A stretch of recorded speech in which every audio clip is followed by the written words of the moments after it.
Hello, welcome to Easy Allies. Konnichiwa.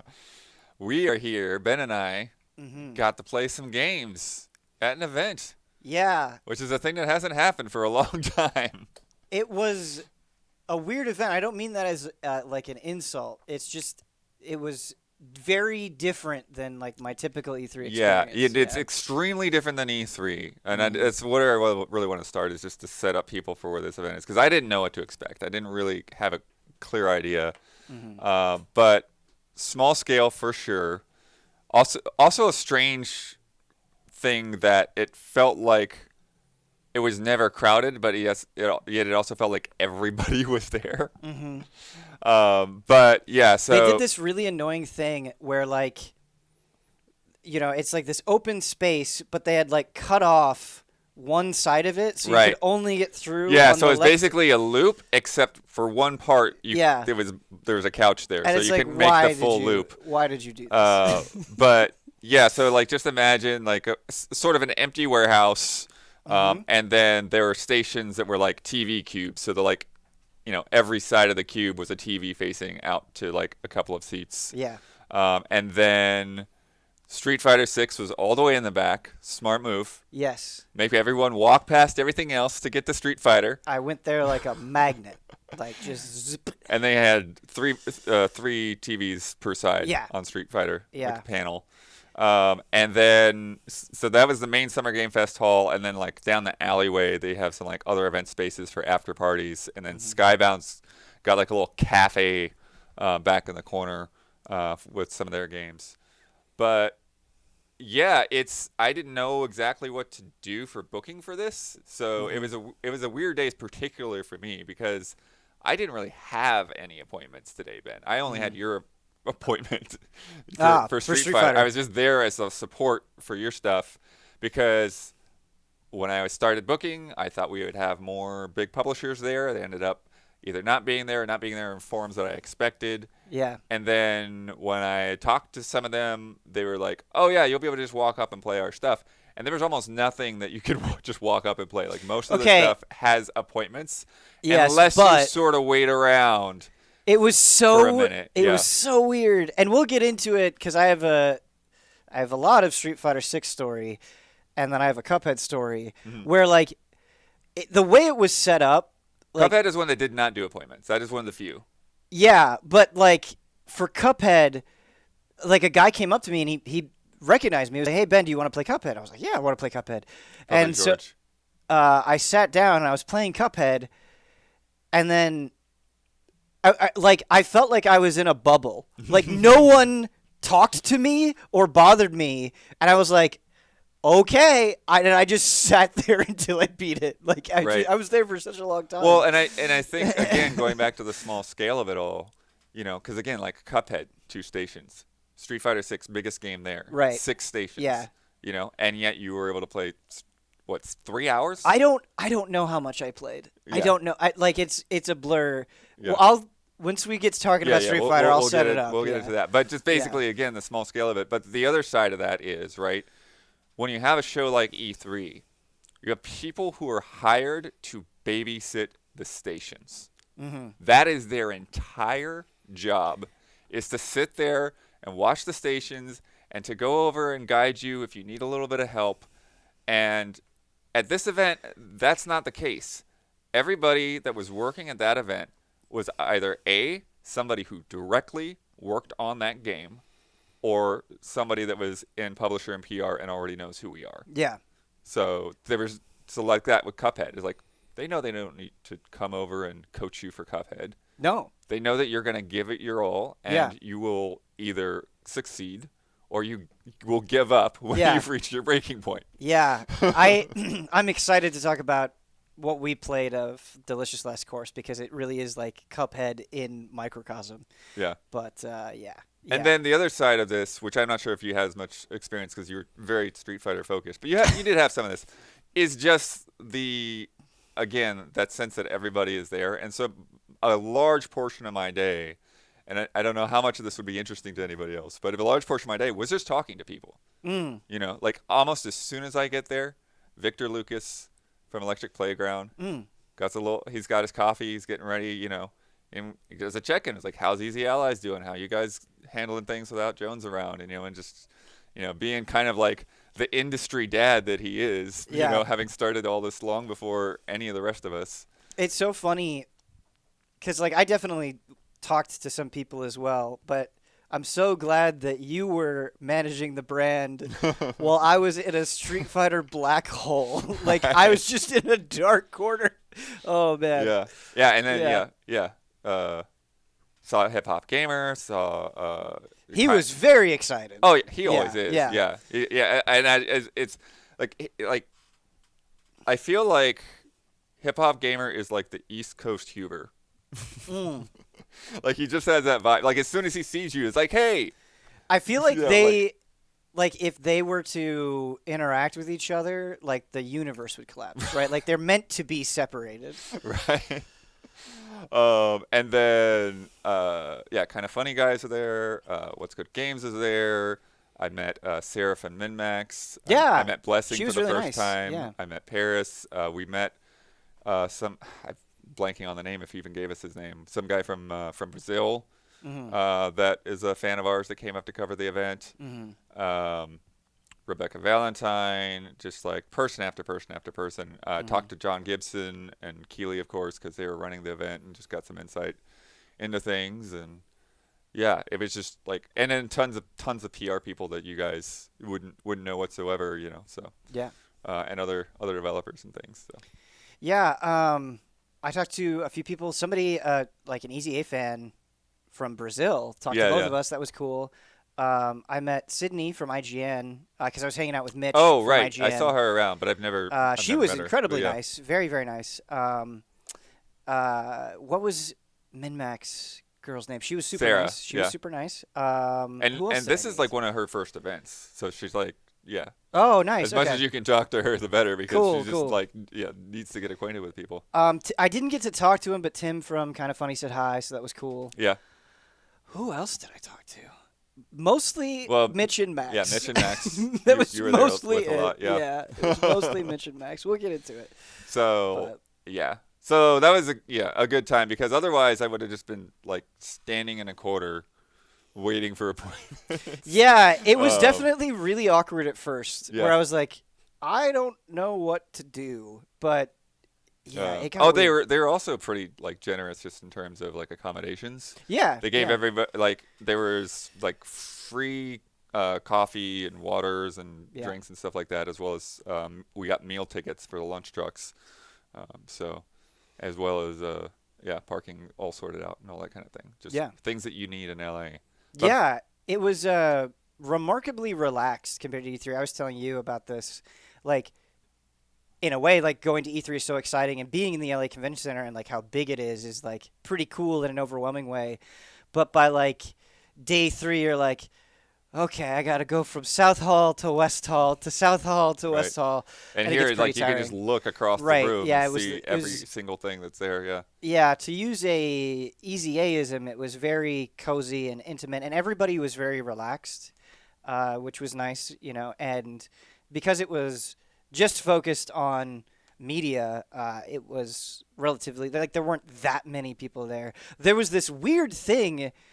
It was like we're in the future moment where they had these little, like, Oh my gosh, that's the weirdest thing. It's the weirdest thing. This is the weirdest thing. Yeah. So my gosh. they had these like tablets on a pole connected to 2 wheels, and they would have like guides leading these future machines around, and there would just be Twitch streamers being like, "Hi, what's up?" on the screen. And it was so weird because at first, like, I didn't know whether to acknowledge them or what. Right. And then I got into a conversation with a streamer. Oh, on wow. This like Robo Segway thing. Yeah. And I'm just like, what is happening right now? Yeah, it was so weird because you'd like. And then they're like, I'm sorry, I've into got to them. check in for an appointment. Yeah. Bye. That's the new remoting in. Yeah, That's no. like teleconferencing now. It's And just like amazing. seeing the little people guide them along, it was. Yeah. Well, so and that's the weird. thing is, I think all that they were there to do is to make sure that the things didn't get knocked over, because I think the Twitch streamer actually was like Oh, moving had the control. thing around. Yeah. Wow, yeah. Going where they VIPs, wanted. man.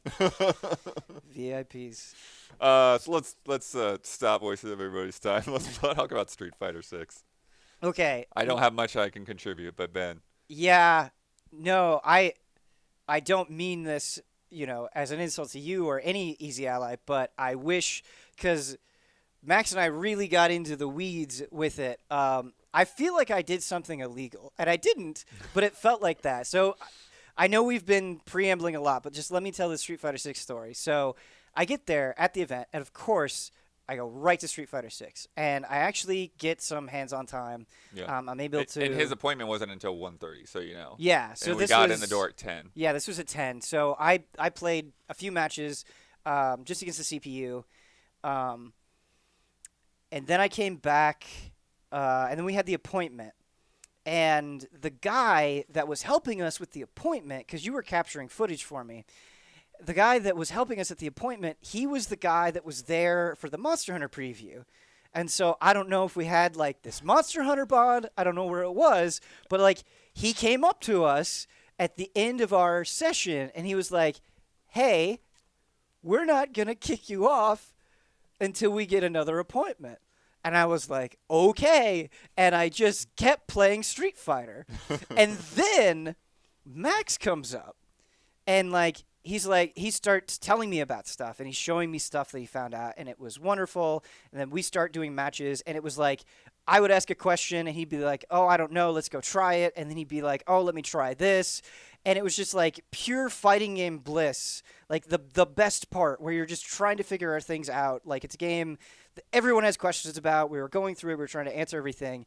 But it gets to a point where it's like, we've been here for like an hour, and no one has stopped us. And I don't know if it's just because they didn't have another appointment. I don't know if it's just because I'm on the station with Max, and, like, he's so in with Capcom. You're also kind of on the back corner, so yeah, it'd be like the most. That's what I unlikely mean. place for people That's to why I go. feel like I was doing something illegal. Like, I just lost track of time. I feel like I must have done like 30 matches with Max, and like no one came up and talked to us ever. It never happened. And so we were just sitting there playing Street Fighter over and over and over and over and over again. And it got to a point where he was like, I should probably capture this. And so he pulled out his capture device and started playing. But yeah, it was crazy. I was so grateful. I feel like I won the jackpot, because a game like this, obviously, playing it on a show floor where, like, you don't have somebody that can ask questions to, and there's so much to learn. Like, it's not the best venue, but I feel like I somehow circumvented all of that and actually got to play enough where it's like, yeah, okay, well, yeah, I like kind even of understand our this game footage now. is like, you're just playing a CPU at that point. Right, right, which is not as good. I wish we had captured the Max footage. That would have been much better and more interesting, because in the footage that we captured, I'm still in the very much like, what does this do kind of mode against the CPU. But how did you do against Max? Chat wants to know the win-loss rate. Oh, it was definitely like mostly losses. I did better at first. I definitely had a couple of moments where I caught him, but as he got more comfortable, the gap between us grew further and further. yeah, absolutely. Absolutely. No. He was much better than me, but we had fun. I had fun. And I've got your footage, so let me know when you want me to start rolling it. Yeah, whenever. To keep this in mind, Chet, this is not the best footage. This is very much like a what the hell am I doing footage, so keep that in mind. Just trying different stuff, learning the different moves and all that stuff. Street Fighter 6 is a weird game, and I don't mean that in a bad way. It's just there's so many changes and things. Some things work and some things don't work, but you feel like you have a lot of freedom. And like on a top level view, the thing I want to say is I really like the drive gauge system, at least right now, because I feel like it goes into fighting game mind games in such a cool way. But like, for example, so your EX gauge, right, where you do EX moves and you give them more damage and more properties, is completely separate from your super gauge. Your super gauge is literally just for your supers. And there's so many different layers to it. So, like, you can go from an EX move into a super move because they're separate gauges, right, which is a pretty big deal. But, like, Ryu can't do a crouching medium kick into a super, which is really interesting. But, like, your level 1 super, your level 2 super, and your level 3 super, so there are 3 different bars, are all completely different moves with different properties. So Ryu, for example, like his basic level 1, is like a fireball super. It's pretty normal.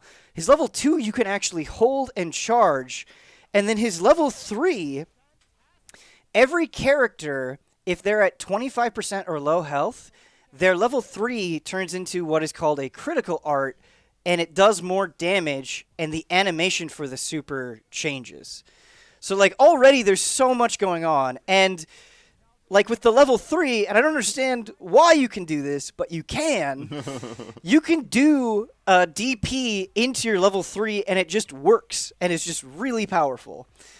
So, the thing that I was worried about, and why it would probably be good to have Mitch or Max on the stream, is I feel like I'm probably going too hard too fast, because there's so much I just want to get out there. There's like so many little nuances where I'm like, this is really interesting, that I'm kind of just spilling my guts because I'm so excited. But I feel like I'm probably being overwhelming. So let's break it down. What's like the first thing that you want to know about? I mean, well, you just pulled up the Jamie stuff, so I think just how much you gravitated to this character. There's some cool things going on with her. Yeah. So Jamie is really, really cool, fantastically designed, and really complex. I think that's the thing that's so exciting about Street Fighter 6 is you see all this nuance and you see all this complexity, but it's not like nuance or complexity that you can't understand. It's just like, oh, you mess around with it and you kind of naturally get a feel for it. It's this perfect balance of depth and approachability, which is what you want a fighting game to be, I feel like. And the way Jamie works is he's sort of this drunken master, and he has a drink level, and it's... Yeah, and this is really kind of cool and like a different little add-on there, for sure. Right, yeah. So he both gets additional moves as his drink level goes up, and moves will be modified depending on his drink level. And what is so, like, I had like an audible reaction when I saw it. When he gets to level 4 drink level, and you can see it right there below player 1, it's drink level 1. When he gets to level 4 drink level, his face gets like all flushed, and his hair just lets down. And he gets access to I think at least one new move, and I think he modifies one of his base special moves as well. And so what's interesting, and I was talking to Max about it, and I was like, I wonder like when the right time to, take a drink is. And I think there's a way you can do it at the end of moves, but I'm not sure. And he's like, well, you basically sacrifice Okazemi, right? So whenever you get a knockdown, and there are plenty of opportunities for knockdown in Street Fighter 6, you take a drink, right? And that seems true, but you can also, again, this is like why it's interesting that all the supers are different. His level 2 puts him at maximum drink level, and he just like stays there. I don't know how long. I don't know if it's just until the end of the round or if it's on a timer, but that's really interesting as well. There it is. Yeah, there's the level 4. He just looks absolutely wild. You said you choose when you drink, or yeah, you choose when you drink. So it's a special move that you do. Oh, okay. If anybody's like familiar with Hakan from Street Fighter 4, where he dumps the oil on himself, it's very similar to that. But yeah, just I think again, like maybe pulling it back a little bit and doing some top level stuff. I'm sorry I keep checking the move list in this, but this character was brand new, right? And so I was just trying to like memorize as much as I could. A lot of command list checking, but the animation is incredible. I think particularly seeing this game in motion, there's a fluidity, and I think Jamie really kind of accentuates this sort of drunken master style where you kind of are flipping all around and getting real low and just like contorting your body. It looks and feels so tight and precise, and it's like it's exciting to watch and it's exciting to do in a really cool way. And so he's super fun.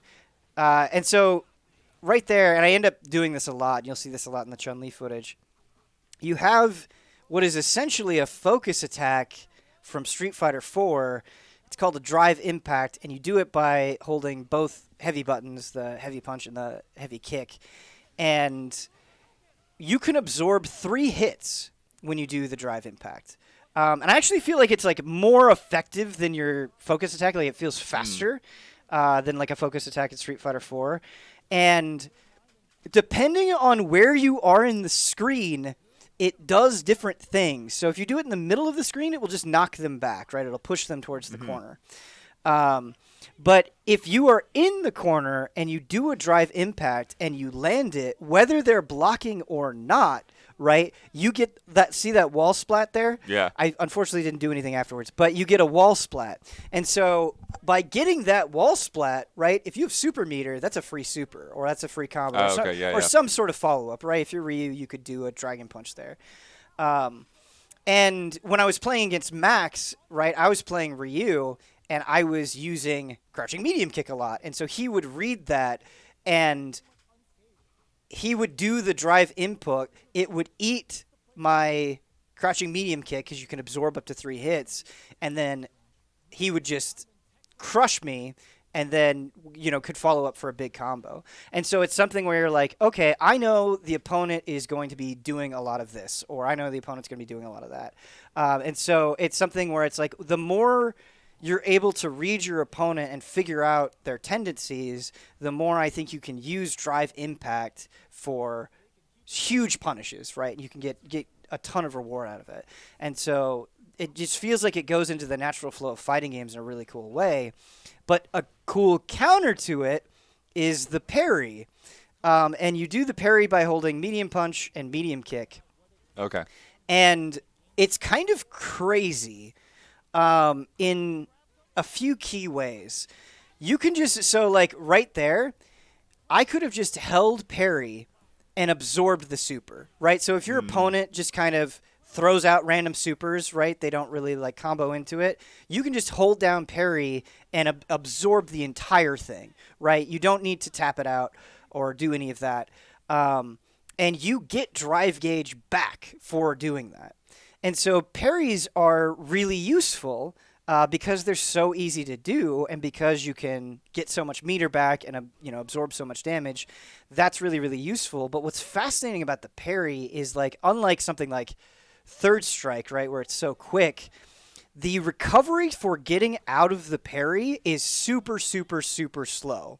So if you use it at an inopportune time, or like you're really not thinking about when to do it, you're getting out of it and they're just going to blow you up, right? Like, because it takes so long to get out of it.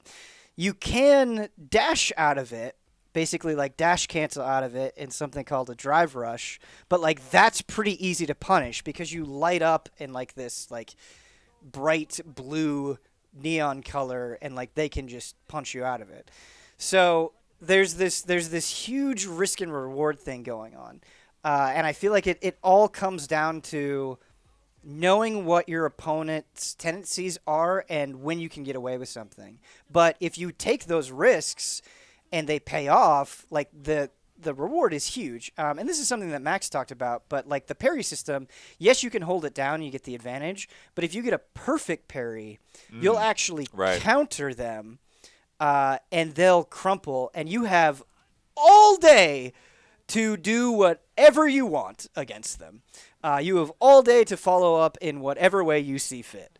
So that's really cool. Chat wants to know if the parry feels like Third Strike, or It does not. Well, no. It feels more so like, in Street Fighter 4 where you would absorb attacks with a focus attack. It feels more like that. Oh, okay. The perfect. So it doesn't feel like Third Strike at all in general. Like the entire game. Yeah. People were saying it looks kind of like Third Strike, but maybe not. The perfect parry is really interesting because I feel like you really have to be like, okay, I know, like, this is it.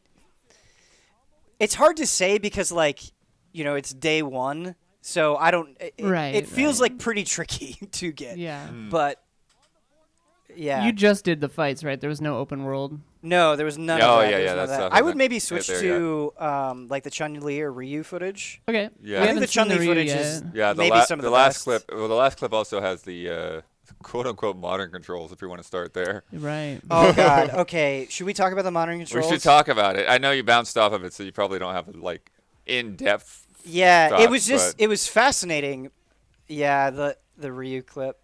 Blood was laughing because like when I tried out the modern controls, it's just a one button special. So I'm just pressing triangle and like spamming fireballs endlessly, and it's working, which is pretty interesting. I would maybe fast forward a little bit. Okay. What are modern controls? What does that mean? Okay, so Yeah. there's two different. So part of the way It's sort of Smash Brothers ish. it is sort of What? Smash Brothers ish. Yes, Yeah. that's actually a good comparison. Modern controls Here it is. are specific. Yeah, this is modern controls. This is one button special moves, Ben baby. is pressing triangle. I am pressing triangle.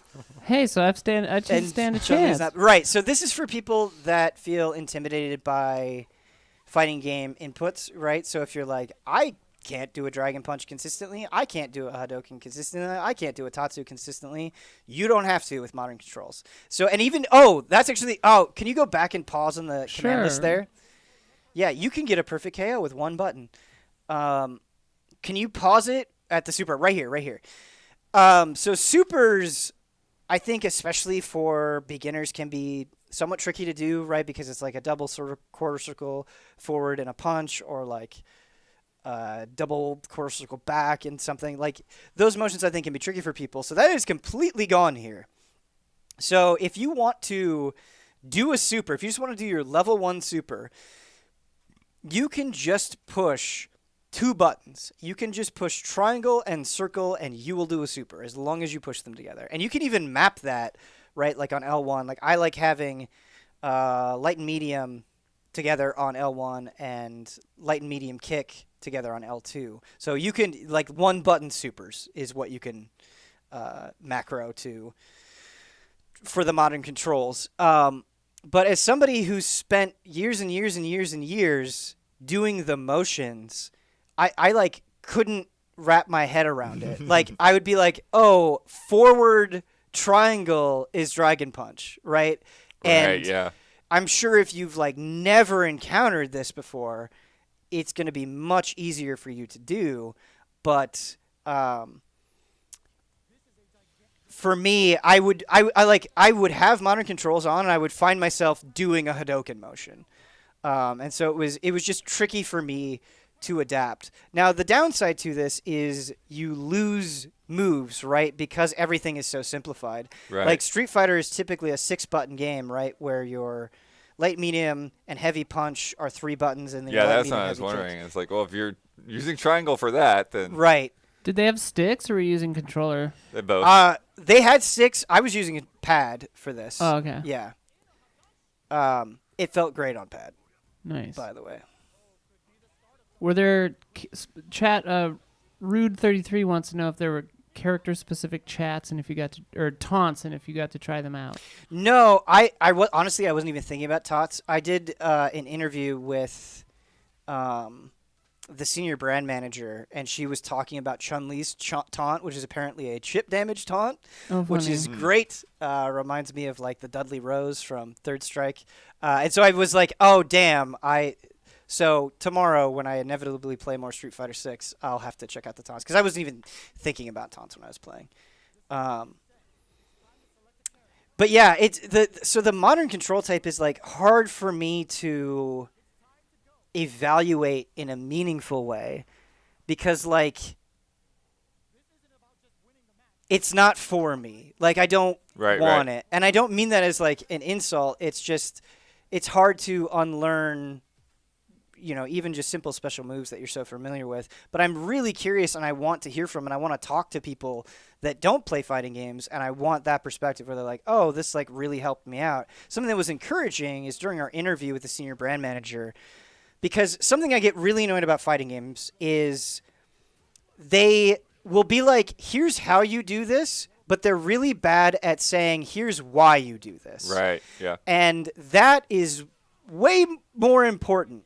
And it drives me nuts that they're really bad at answering like, okay, this is why this move exists. These are the situations where you want to use it. I mean, they'll do like things like this is an anti-air, right? But I think especially when you're trying to learn fighting games, you need practice and you need examples and you need visual stuff. And they were talking about how in the single player there would be, I don't know exactly what form they will take because it was pretty vague, but there will be like challenges that will teach you fighting game elements, right? And I don't know any more beyond that. Yeah. But so I think this is the level 2. Yeah, I think that's level 2. But that's really encouraging that they're thinking about using the single player to teach you how to play the game, which is exactly what I want them to do. Right. Because otherwise, what is single player doing? Right. Yeah. If you get through the single player just doing that fireball spam, then you haven't learned anything. Right. Right. Exactly. But like teaching you how to deal with fireball spam. Yeah. Really good. Right. Or like even just giving you the basic like, okay, so you're new to Ryu. Here's something that will really help you at beginning levels of play. Throw fireballs, and then when they jump, do a dragon punch. And like even just getting people comfortable with that, even if they're just using modern controls, I think is so valuable and so important. And the thing that I want to say about Street Fighter 6 that I'm maybe most impressed by, that was a perfect parry right there. That splash was a perfect parry. Okay. Is it feels super familiar and completely foreign at the same time.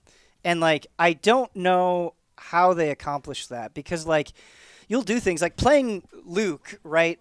It's like, oh, like this carries over directly from Street Fighter 5, and like classic things that you would expect for the most part kind of work. And like characters feel somewhat familiar, right? If you've played Ryu before, he's doing some Ryu-ass Ryu shit. But the drive system, like the lack of chip damage outside of burnout, even like the whole concept of burnout and how it completely changes the flow of the game, like all of that stuff feels really, really, really dramatic and different and weird and like playful. I think that's the thing. Because you have these 6 bars of drive gauge and you feel like there's so much you can do with it both offensively and defensively, right? Like you have as much potential defensively with the drive gauge as you do offensively with like EX moves and stuff, that like choosing what to use when is really interesting, and like there's a lot of nuance and depth there. Yeah, I think we're about to get to the point when you get the burnout. Yeah, because there was just a point where I was like, blood, I'm just going to burn out, and I was like spamming EXs just to see what it was like. But the thing that's terrifying about burnout, right, so if you get overzealous and like you do too many EX moves or you get your parries blown up or something. I was trying to do it there, but then the round ended.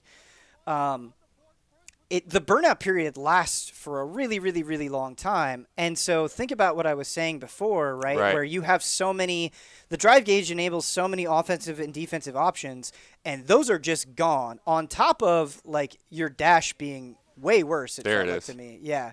So you still have access to super, you still have access to special moves, but you just don't have access to the drive system. So like in the corner there, I can't use drive impact to splatter him. It's just gone.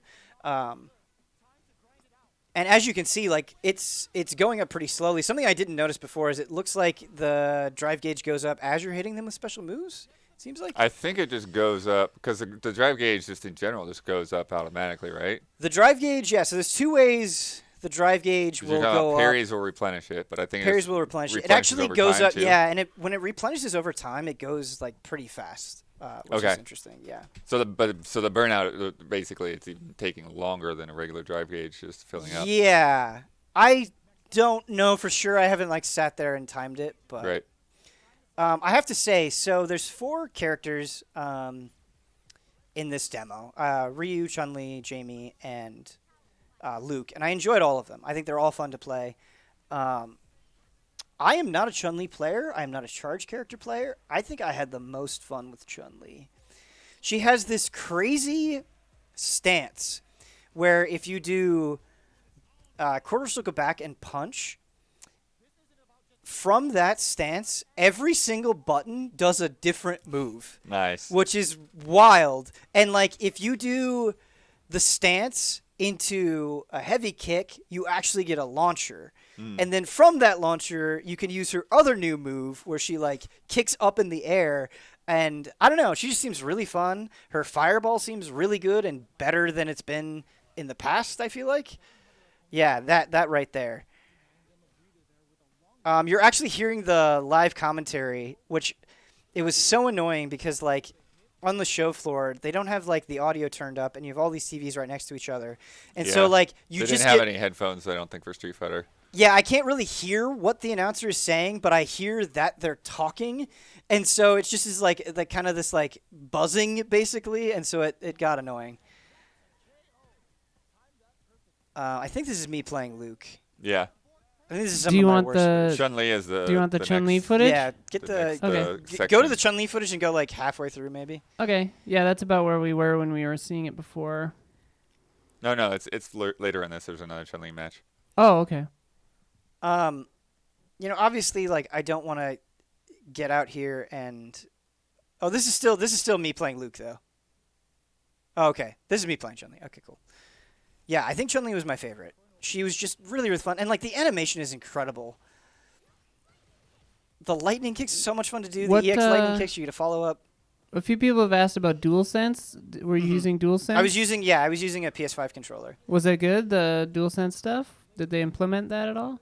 No. Haptics or anything? No, not really that I felt. No. It's also like it's just the hardest thing to even think about that kind of thing on a show floor when you're like, yeah, for sure. I Doing a really new wasn't. game, Yeah, I don't want to be too definitive because like I can't. Again like the taunts. I just wasn't even thinking about that. I think my brain was just so overwhelmed with being like, okay, how does this character play? How do these systems work? How do these interact with each other? And even though I like got to spend a ton of time with it, right? And I think that's kind of leads into a broader point about Street Fighter 6 that's exciting, is it's like, okay, I get that Drive Rush is a mechanic. I'm not sure really how to utilize it in an effective way yet. Because, like, just getting out of the parry doesn't seem all that useful. But it can be a combo extender. And so, like, what situations, what normals do you hit and then go into a Drive Rush, right? And so there's still stuff to figure out. EX Spinning Bird Kick is amazing. It's really good. yeah.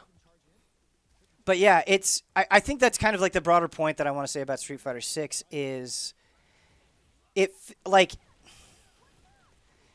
not a fighting game where you play it and you're like, okay, this is it. This is everything. It feels like there's still so much to figure out. But this is a fighting game, I think, especially with modern controls, that I could bring to like a group stream and all of you guys could have fun. Right? And I think there are like even basic things that you could do and you could be like, okay, like I can participate in fighting game mind games, right? Like the Drive Impact, just 2 buttons, very powerful, right? And so like even if you have a moment where it's just like, oh, my opponent is spamming me, I'm going to do Drive Impact, like you've learned a super valuable thing there. And so the fighting game accessibility talk. So that was a Drive Impact. You saw it into a wall splat into a level 1 super. Is what that was. So the corner is scary. The corner is very scary to be in just because like you can just get blown up so easily with Drive Impact, I feel like. But yeah, I had so much fun. I want to keep playing it. I can't believe this game is a year away. I don't think I'm going to be able to wait. And I hope that like this is kind of one of those breakthrough, Back pivotal, to the Luke stuff if you want, but yeah, landmark moments where like more people get into fighting games, and I hope it facilitates that. nice. Because it's fun to watch, right? Like it has Always, yeah. yeah, it has that complexity. Like I was watching Mitch play, and like things would be happening, and I'd be like, oh, you can do that, or like that works, or just interesting things like that, and that's what. Like, especially when you're learning, makes fighting games so much fun to watch, I feel like. Nice. Are there any other questions from the chat? I had a couple. Dynapulse Zeta just brought up that when you mentioned Hakan, that they were referenced in a big billboard ad in the Metro City in the Street Fighter trailer. Nice. So that was cool. Someone asked how big Jamie's moveset was, but then we kind of saw it, but they heard it was like huge, big, crazy. Yeah, so it's funny. Like, And I wonder how Capcom is going to tackle this, because like the meme kind of with like Tekken 7, for instance, is like when new players come to like Tekken 7, they'll look at the move list for any one character, and like any one character in Tekken 7 has like a bajillion moves, and they're like, oh my god, like I need to learn all of these, and it's like, no, you don't. Like, just learn these 10 moves to start out, right? But the game doesn't tell you that. And so, like, I think there's this disconnect. And, like, yes, Jamie has all of these moves, and, like, he is, I think, the most complex character so far that we're seeing in the demo. But they're not that hard to pull off. And, like, I think if you just mess around with him for a little bit, like, it's not that intimidating. And so if you see all of those moves, like, that's not the whole story, right? Like, I think if you can learn, like, this is what this move is for, this is when it happens, like, I think it's less complex than it seems. I'm getting a bunch more questions here. Okay. Let's go with Wild Samurai wants to know if you're going to go pro. No, I suck. I want that to be abundantly clear. I'm not sitting up here and saying, like, I'm some great player. I'm absolutely not. I'm totally trash at fighting games. I've always been trash, and, like, despite getting, like, marginally better over the years, I'm still totally garbage. I'm just somebody that really likes them and enjoys fiddling with them and learning about them and, like, having those moments. But no, I'm not going to go pro. I will say this, like, even these stages, like, are just fun to watch. Just sitting there, like, everyone's like, oh, there's a koi jumping out of the back, or like, yeah, or like the other stage, the characters aren't always in the same places. They move around. Every match, they're kind of like shifted over here, over there. So Blood, you actually bring up a cause that Max is championing, and I totally agree with it. That it's always a bummer with competitive on the competitive scene when everybody just picks the training stage. Because it's, you know, it has the least visual noise. There might not be any frame drops on the training stage compared to other stages, and so it just kind of becomes this competitive standard. But, like, it's the most boring thing in the world to look at from a spectator side, right? And you, like, miss details, like things that you're pointing out. And so I hope that doesn't happen here. I agree with him completely on that. I will say, I kind of had like a King of Fighters 15 moment with the Street Fighter 6 stages where I think they look really good, and I'm probably being a little bit too harsh on them. But in the other stage, the city stage, like, you see like NPCs in the background, like, milling about and stuff, and they're fine, but they just look so much worse than the actual fighters, Right. that they feel. And I don't know if you can kind of get a sense of it here, but like this guy right here, with like kind of the carrot top hair. Yeah. He just lacks any sort of And details I feel like or features. all of these guys are like Final Fight characters, right? Well, Metro City was in the reveal trailer, Right. And like Street Fighter certainly doesn't shy away from Final Fight stuff, so it's very possible. Like, I feel like I recognize most of them. yeah, she has like a very Poison vibe, right? Yeah. Sitting on top of the dumpster there. Yeah, she does. But yeah, it's not even. Yeah, if you look directly at the fighters and then you look at the background characters, you're like, there's less detail. Yeah, it's almost like two different like generations are colliding with each other in a really weird way. And I think it's cool that you have characters milling about that makes it feel like this street fight, right? That's trying to bring some life to it. So I still think it's like a good thing, but it is noticeable. So here I'm remapping the buttons. And what was so annoying is because it's the a demo will reset. It you resets constantly after like have to 3 Oh. matches or the 4 buttons, matches, yeah. something like that. Do the stages have interactables? No. So that was something that Big Bag Beluga asks. Yeah, that's a good question. Chad has good questions.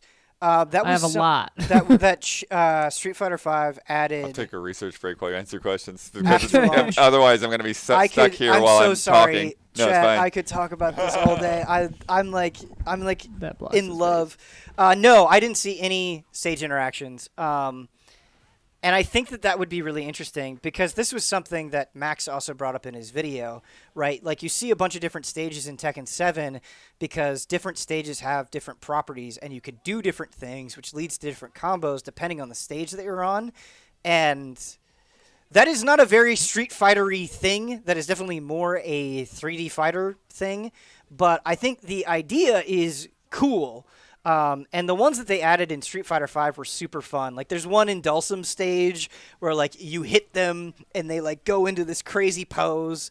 So I think that's really fun, and it's definitely something I hope that they add, and there's precedent from Street Fighter V. Not that I saw, though. Not in there yet. Do you know how many stages you played on today? Was There it were just two. There were literally 2 stages. Okay. It Mr. was. Showtime wanted to know that. Yeah, it was this alley, and it was this like The Japanese temple. field, Yeah, it looked yeah, like the like tree. an Akuma stage, basically. I know you mentioned taunts before. Do you know if they're opponent specific or are they general? I don't know. He hasn't done the taunts yet. I He'll have not try done to the do them taunts. I'd tomorrow. be shocked if they were opponent specific, but maybe. Rude and a few other people basically asked kind of similar questions about how do the inputs feel, any input lag, any noticeable input lag, RE engine, does that feel good? Everyone wants to know how this game feels and if there's input lag and if it's good. Yeah.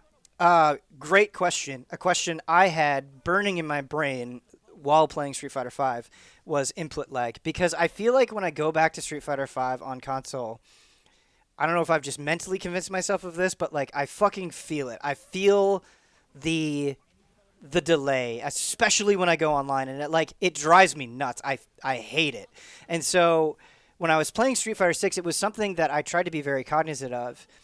And not only did I not feel it at all, I asked Mitch, I was like, yo, dude, are you feeling any delay? And he said no. And then I asked Max, and I was like, yo, dude, are you feeling any delay? And he said no. So between myself, Mitch, and Max, we didn't notice any delay, right? And obviously this is offline, on the same TV. Right. And you were running on a PS5 or an unseen we don't dev know. unit? They had that or- completely hidden from us. I'm Right, sure it yeah. was a Yeah. PC or a dev unit or Yeah, something. it was probably like 3 PS4 Pros taped together. yeah, chappied Yeah. together. Yeah. So on the delay, this is not scientific, right? And there will be better, smarter people than me that will give you a definitive answer. But gut, it felt tight as hell, bro. Like, it felt good. It felt like I wanted it to feel in terms of just snappiness. So the RE engine is... I think the RE engine is carrying Capcom to Valhalla. yeah, literally. it's so good. It's so it's good. like literally, it's like transforming every major series into like god tier status. Yeah. I know you didn't play it online, but did the reps or anything mention netcode delay, rollback, anything like that? Yeah. They Yes, did I'm say also- rollback, yeah. I'm so glad that Flip you asked Psylocke that. and So Red in my Sky both interview, asked about that. I asked them, like, can you tell me anything about the netcode? Is more or less what I said. And the person I was talking to said that it will be rollback, but for those in the know, Street Fighter V had rollback. It was not very good. And then Mitch told me, he actually talked to the game director. I was just talking to a senior brand manager. Talked to the game director, and they said the rollback will not be the same as Street Fighter V rollback. So that's super encouraging. Obviously, I didn't get to test it myself. I can't say like for sure whether or not it's good, but just them being aware of that and changing it, I think is an encouraging sign. Yeah, and they confirmed crossplay, right? They did confirm Yeah. crossplay. So, unlike Street Fighter V, which was just on PS4 and PC with crossplay between them, and PS5 technically. Oh my god. Just Normal Men in chat just said that RE Engine, Dragon's Dogma 2. And Yeah. I don't know why I hadn't really... I'll see you on Sunday. I'll see you oh on my Sunday. What was the question? You answered Crossplay. it. Crossplay. There will be crossplay between Yeah, Xbox, It's coming back to Xbox, PlayStation, and basically, yeah. PC. Yep. Yeah. Yes. Which Dragon's is Dogma super 2 exciting. not confirmed. We're just hoping. Yeah. Yeah. So, I'd be really, because this game is gorgeous. I'd be really curious to see this on like base PS4, because I think it's PS4 and PS5, but it's only Xbox Series S and X. So that's interesting. Yeah. Iverdog and a few other people have asked if you can get Max and Mitch on a frame trap. I said directly to Mitch, I was like, damn, like we really need you here tonight. I think it would be we'd just be able to get much more in depth and bounce back and forth. I would love to. It is something I directly had a conversation with Mitch today. I had so much fun with Max. I feel like he would be down. I hope so. Yeah. So, yes, I would very much like to do that. Slideaway wanted to know how you like it compared to 5. In your limited play time, obviously. This is such a complicated question because, like, my gut reaction is like, this blows 5 out of the water. But I feel reserved in saying that because, you know, like, it's a brand new game that looks incredible, and you're playing with people that love fighting games, and you're just shooting the shit back and forth. Yeah. Like, And everybody is figuring it out. yeah, that's the thing, and everybody's figuring it out, right? It's not like you're just Nobody's going up to broken the this station. game yet. Yeah, it's Yeah. not like you're just going to the station and like people are going through the motions. It's like the energy of being like, can I do this, right? And that's so exciting. And I'm sure if I spent a day playing Street Fighter V with Mitch and Max, you know, I'd be having the time of my life as well. Like, fighting games with people that love fighting games are fun almost universally, right? So I feel like a little reserved in saying that. And there are advantages that Street Fighter V has right now that Street Fighter 6 doesn't, right? Like, Street Fighter V has evolved and changed so much from its initial inception. There are so many characters in that game. They've added new V skills. They've added new V triggers. There's like an ungodly amount of stages. There's so many crazy costumes, right? You can get Devil May Cry costumes. You can get Monster Hunter costumes. You can get Darkstalkers costumes. You can get Ghosts and Goblins costumes, right? And so it's just so fully featured. They have like special challenge fights that you can do. So it's hard to compare, but I was listening to Anime Illuminati, and I really like agree with this. I think like fundamentally the design with the drive gauge feels more exciting than what they were doing with V-Skill and V-Trigger. And this is something that Max talks about, and I feel like the proof is in the pudding, right? Because for these characters, right, like they're just turning what was like their V-Triggers or V-Skills into special moves. Mm-hmm. Right? And so like V skills and V triggers were just something that you just kind of did, right? I don't feel like there was a ton of like thought necessarily behind it. It was just something that you just kind of did and whatever. I feel like the inherent risk reward and the mix between offense and defense and balancing that with 1 meter, right? Like walking that line is just inherently more complex and more interesting than just, you know, doing your thing. Yeah.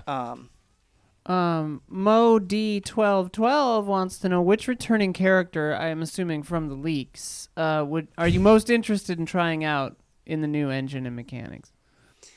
I've looked at the leaks. I don't have it like memorized or anything, but I've definitely, because like I can't help myself.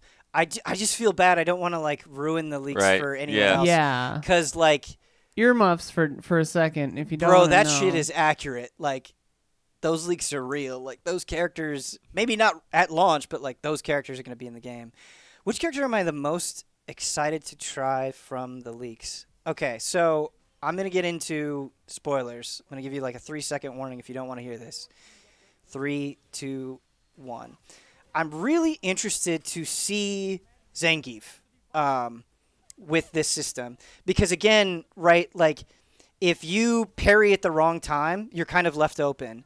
If, you know, you, like if they use drive impact incorrectly, like the way that you punish somebody just parrying is you just throw them.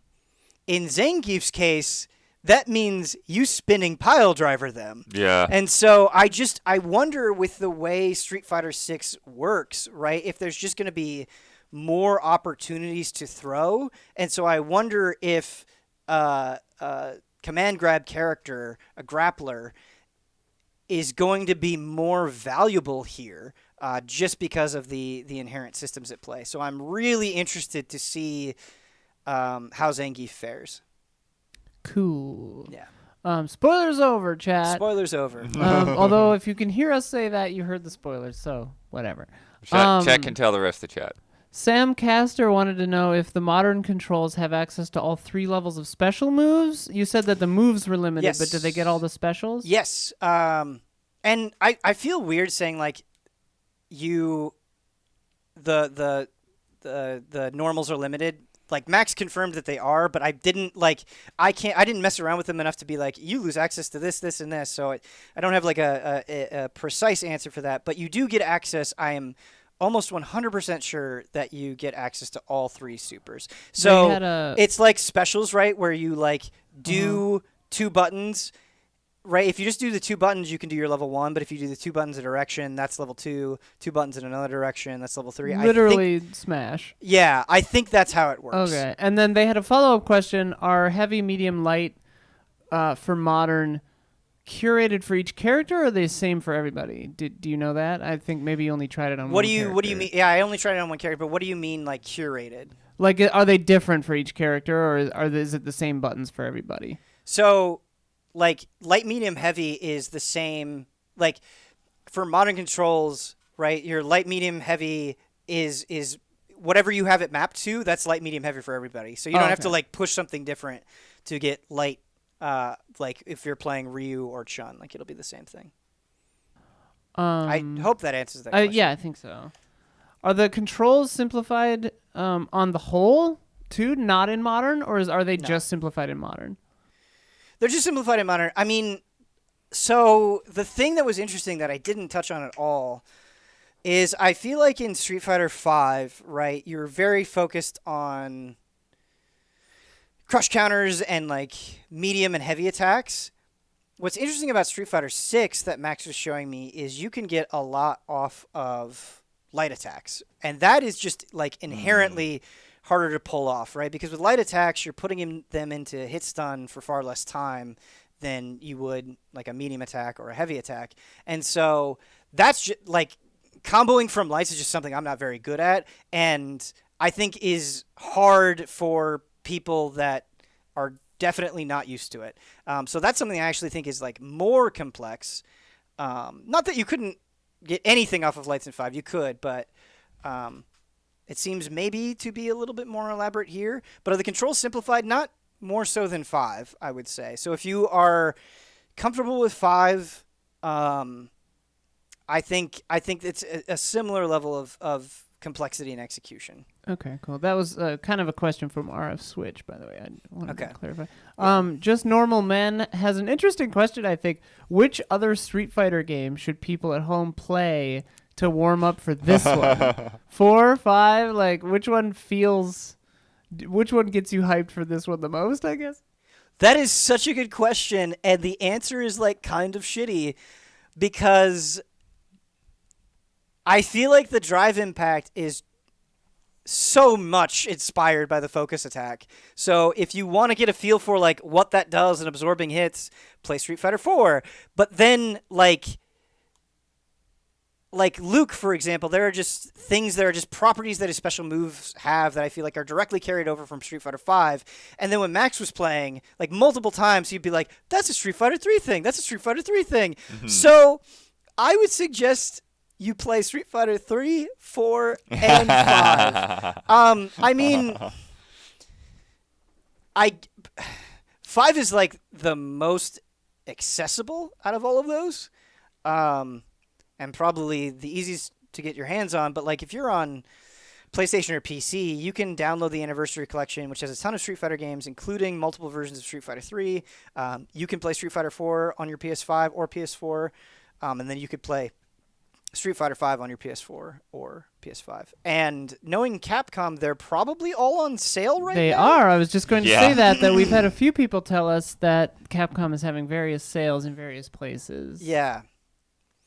Something that I don't like, and this is probably more of a me thing than a game thing. So something that Street Fighter has, and Street Fighter 5 has this as well, that messes me up, is it'll have like special move shortcuts. So it'll be like you don't exactly have to do the exact motion to make a special move come out. And sometimes I feel like that can cause it can be like frustrating. Like sometimes it'll be like, oh, it's doing a Shoryuken and I'm trying to do a Hadouken, and I feel like just the special move shortcuts can like overlap sometimes in a way that can be frustrating, but I doubt that is an issue for better players. Oh dang, there's a Humble Bundle, Capcom Humble Bundle right now too. Oh, what Yeah. has it got on it? What's it got? Let's see. Monster Hunter World, DMC5, Devil May Cry HD Collection, Rise, 50% off coupon. Bro. Street Fighter 5, Dragon's Dogma Bro. Dark Arisen, DMC, Bro. Ultra Street Fighter 4, Street Fighter 5 Championship Edition, Yeah. Upgrade Kit, 50% coupon, Struder, and Bionic Commando. That's a good bundle. Yeah. Damn. That's a $224 value for pay whatever you want. I'm always going to have this hyper intense bias towards Street Fighter 4 because it is the game that like made me care about fighting games in a way, like on a deeper way. So like I will always be biased toward that. But yeah, honestly, chat, like, and feel free to give me more questions. The only question that I'm seeing now, you kind of already said this. I know you didn't play it, but did they talk to you about the open world? No, they're not the talking about that customization? yet. Yeah, that's what I No, thought. other than there will be, it's structured in a way that will teach you fighting games, which is cool. Cool. Yeah. Very cool. And like that's the thing, right? And that's just something that we talked about on Frame Trap that I want to repeat here. Capcom really needs to nail the single player mode. Like it cannot be something that everybody plays in a day and forgets about. Like it needs to be something where casuals can go and be like, this is helping me get better, or like there needs to be some replayability to keep people interested, right? Like I think that would be really cool. Something that I asked that I feel like the brand manager didn't really answer is, so this game takes place after Street Fighter 3. Street Fighter 3 was a long time ago. And so like I imagine from a casual perspective, like if you're invested in the story, that's going to help you as well. And so I wonder if there's going to be any sort of like narrative recap to kind of like get you on board and being like, here's where we are. Sort of talked like there would be something, but yeah, you're right. Yeah, it was wasn't super very vague. Very, Yeah, very so clear. I hope there's like here's a broad overview of what the Street Fighter 5 story is, and here's why you should care. Okay, we're thrusting you in. That's what I'm hoping for. I love the way the characters are introduced.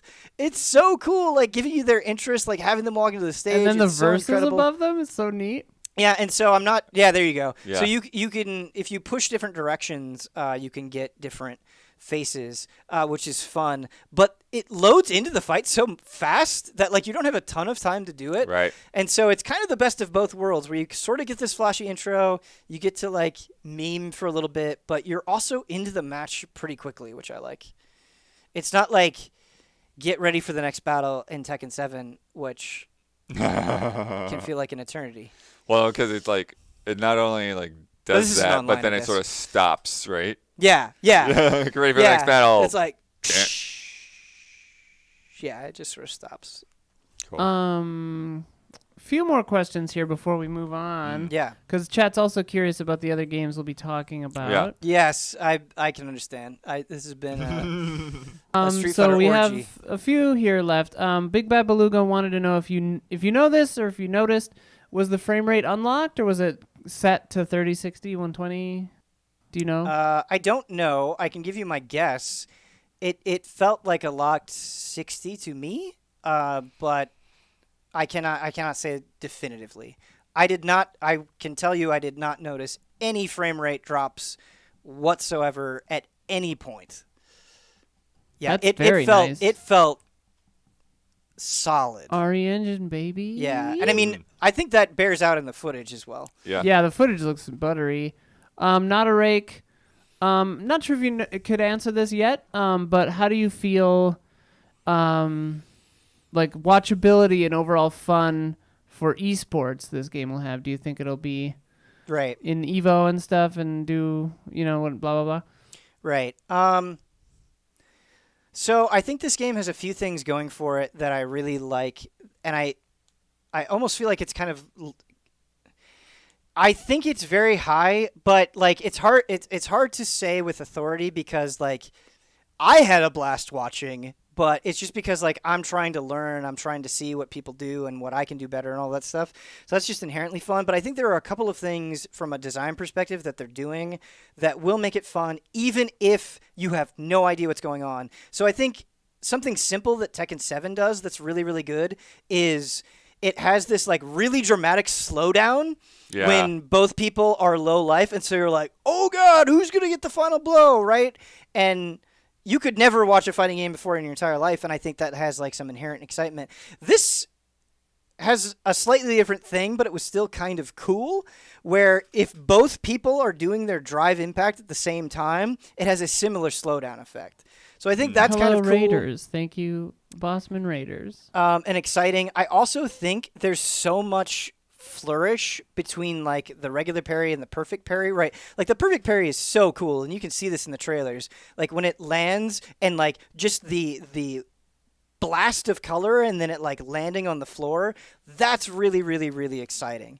And I think like all of the different drive actions having a different color associated with them, right? Like the parry is blue, the drive rush is like this bright teal, the drive impact kind of has that like brush effect, that sort of Street Fighter 4-y effect. Like all of those things being individual and distinct makes for a lot of variety, I think, in what you're seeing. So you can also just watch that little turtle move around. Yeah, I that is a long-winded way of saying I feel optimistic, and I feel like there are things baked into Street Fighter 6 design that will make it fun and exciting. So like the biggest thing, right, that I think is super important is like you want to be able to watch like this pro player's Chun-Li versus this pro's player's Chun-Li and have them feel different, right? You want to be able to like see their personality come through in their character, and I'm hoping the flexibility of the drive system allows that to happen. Yeah. And just like the impact of his fist. The impact of like the like a gun going off. Yeah, like the thing, like you hit with Chun's lightning legs, right? You feel like a god. It's not hard to do. It's very easy. It's a basic special move, but it's just like doom, doom, doom. It has so much power and heft to it that it feels really, really good. Yeah. Few last here questions. B-Boy asked if there was a twist dodge that dodged fireballs, like. No, but you can just hold down. See it? Like, oh, okay.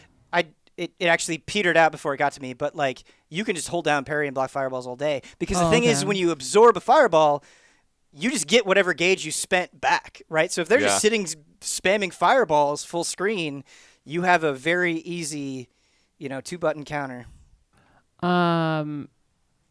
Flip Psylog asked, and I assume we don't know this, but do we know if it'll be $70 or free to play or no? what? I have no idea. We have no idea. Yeah. No. I think it's a full price game. I think assume it's so. Yeah.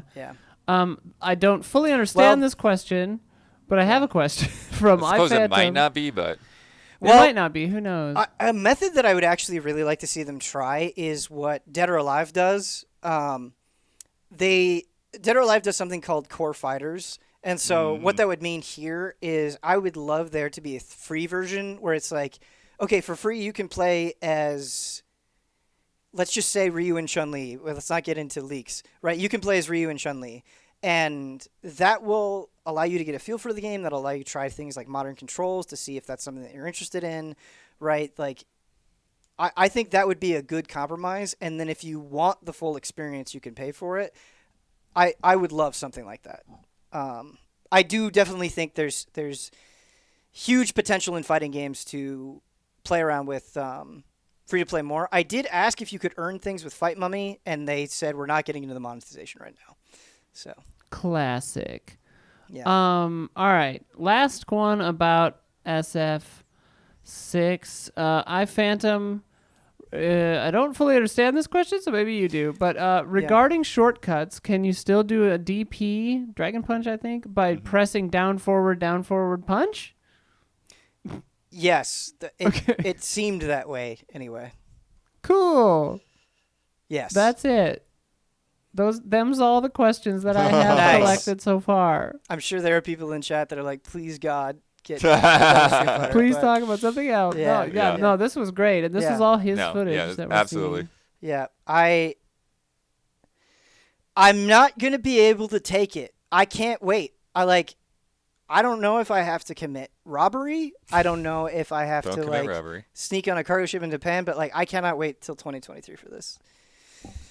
Like I'm just gonna play Street Fighter 5, I guess, because that's my only option. But yeah, I just want to keep playing this. Yeah, I can't wait for that beta. Well, you were playing Street Fighter 2 earlier. I was playing You Street were. Fighter 2. I was playing Cammy Street was Fighter 2. looking good. Yeah, it's looking really, really good. It's like such an exciting time, right? Like next gen fucking Street Fighter that looks and feels amazing.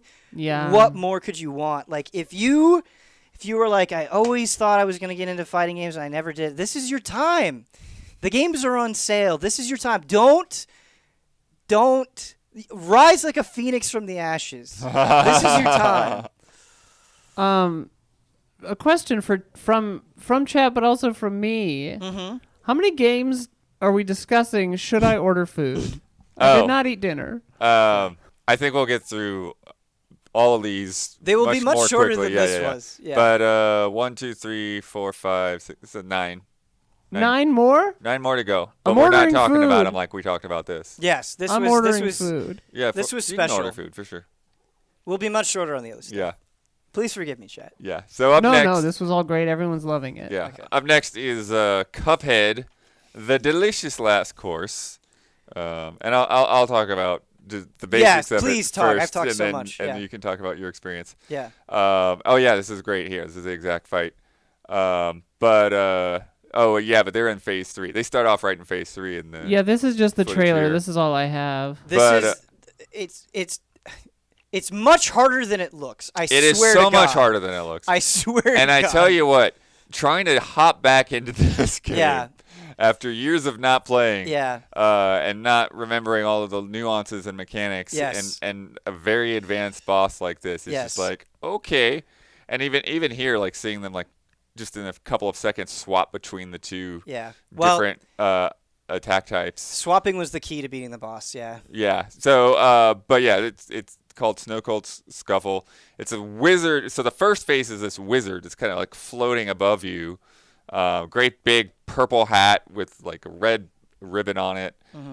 Big and jolly. And then, as you saw at the start, there's like this arena full of snowmen that are watching you, and he pulls out this like table like you have with like a fortune teller with like a crystal ball on it.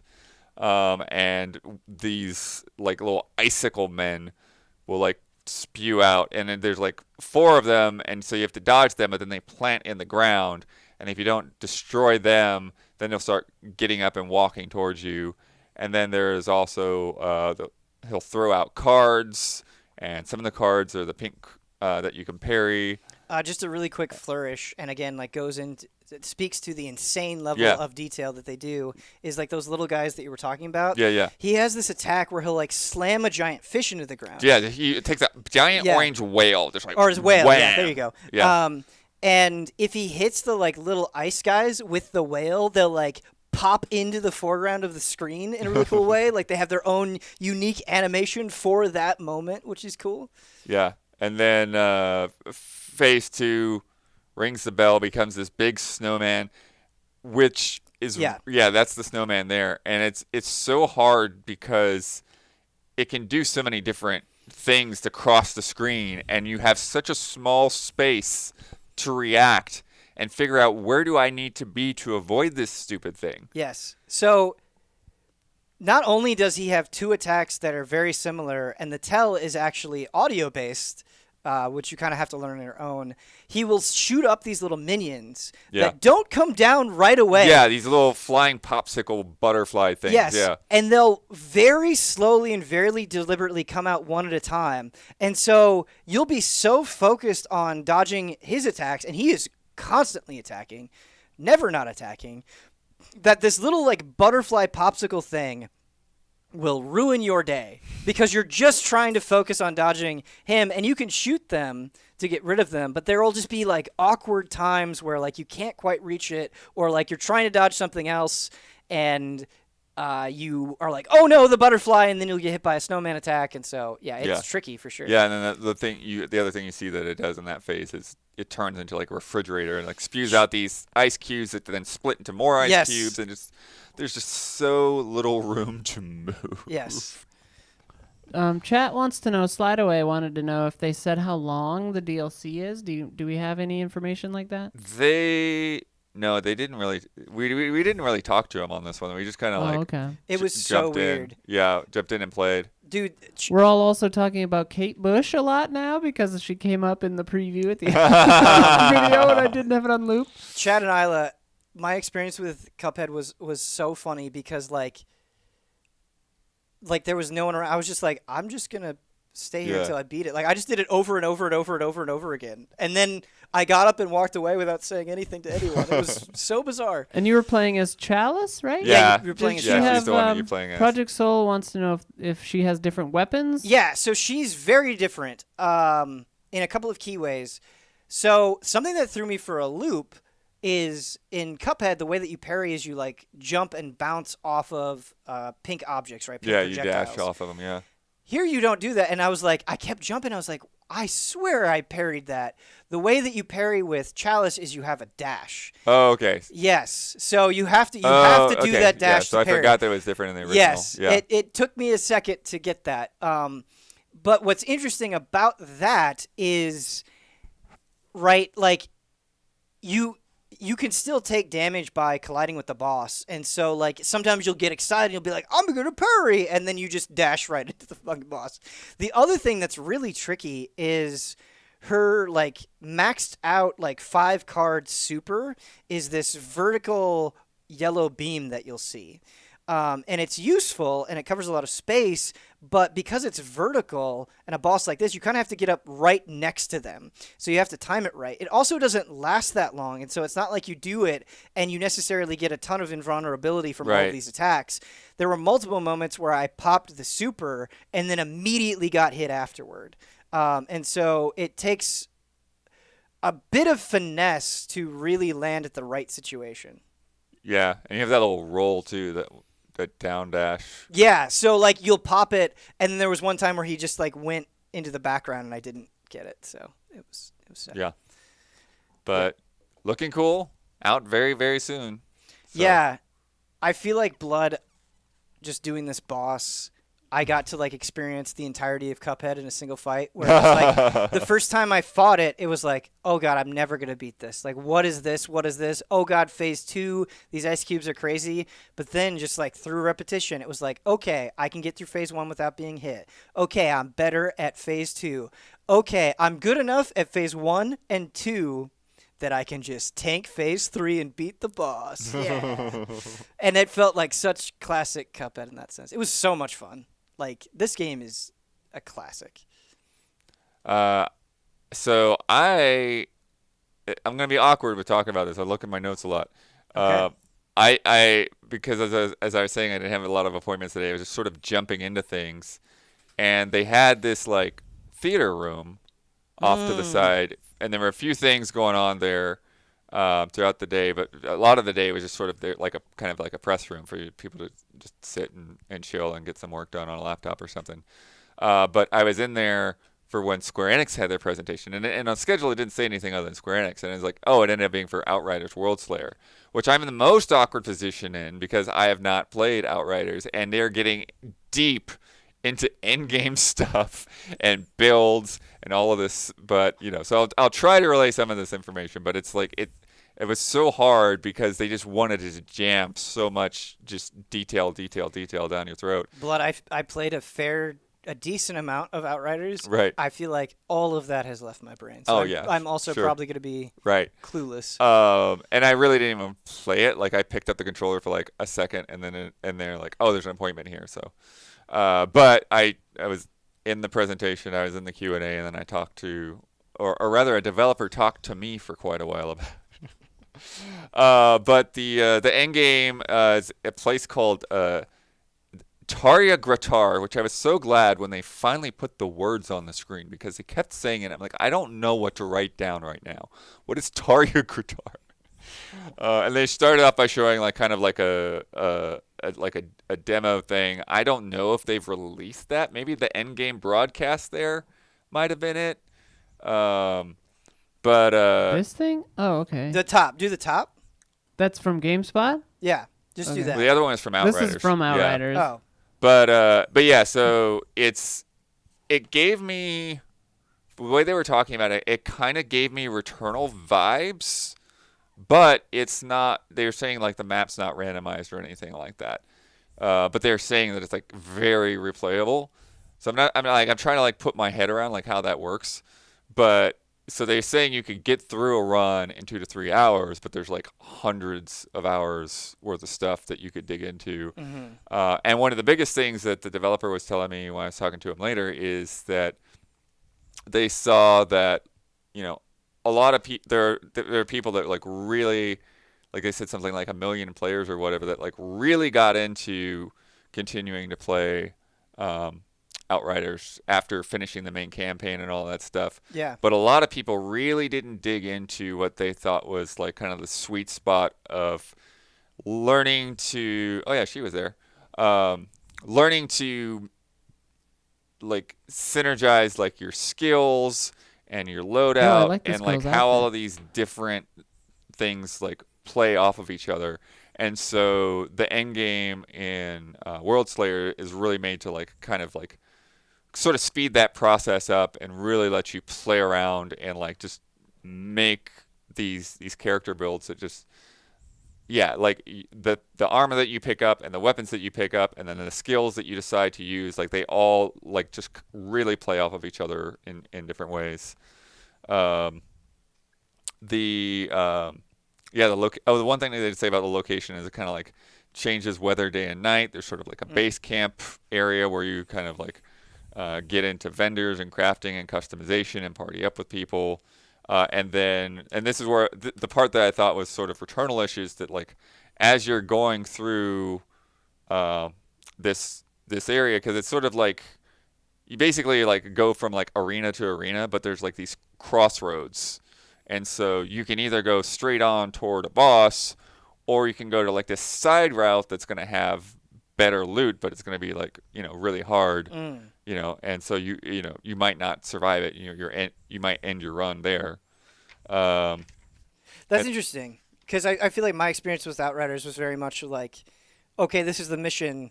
Push ahead, push ahead, push ahead, push ahead. So having a little bit of divergence, I think, is good. Yeah, having different paths to go down, and like maybe on your first run, like you just can't survive that. So once you get some better loot, they had let's see. They're showing like a firestorm ability to where it's like a beam of fire that like was coming down from the sky and then was creating like a pool of fire underneath for the pyromancer. There was a new enemy called a shadow beast, which is kind of like this big like wolf-like kind of beast, but it can cloak, and so you can't see where they're coming from at times. And then they can also silence you so that you can't use skills, so you're a little bit more weakened, because like skills are a big part of Outriders. Like if you just shoot and shoot, like you're not going to be able to get as much done, because a lot of it is like essentially like playing into the crowd. Like they don't want you to hang back and use cover. Like you heal a lot by damaging enemies and getting in. And they're showing one of the other guys. They're like, yeah, he was just like the more damage he takes, and the more he can return back on a big group of guys.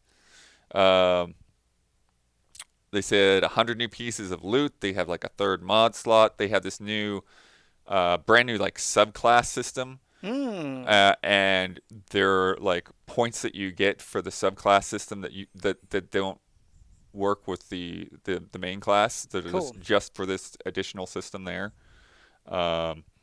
And there's also what they called like ascension levels. Okay.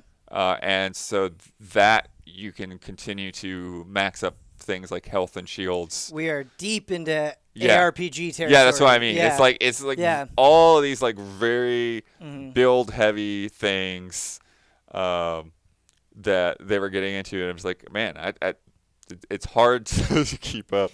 Well, yeah, I feel like the story of Outriders is like, from a general perspective, was like a game that had potential, but maybe wasn't fully there or as fleshed out in terms of like in-game stuff. That's something Hubert talks about a lot with Outriders.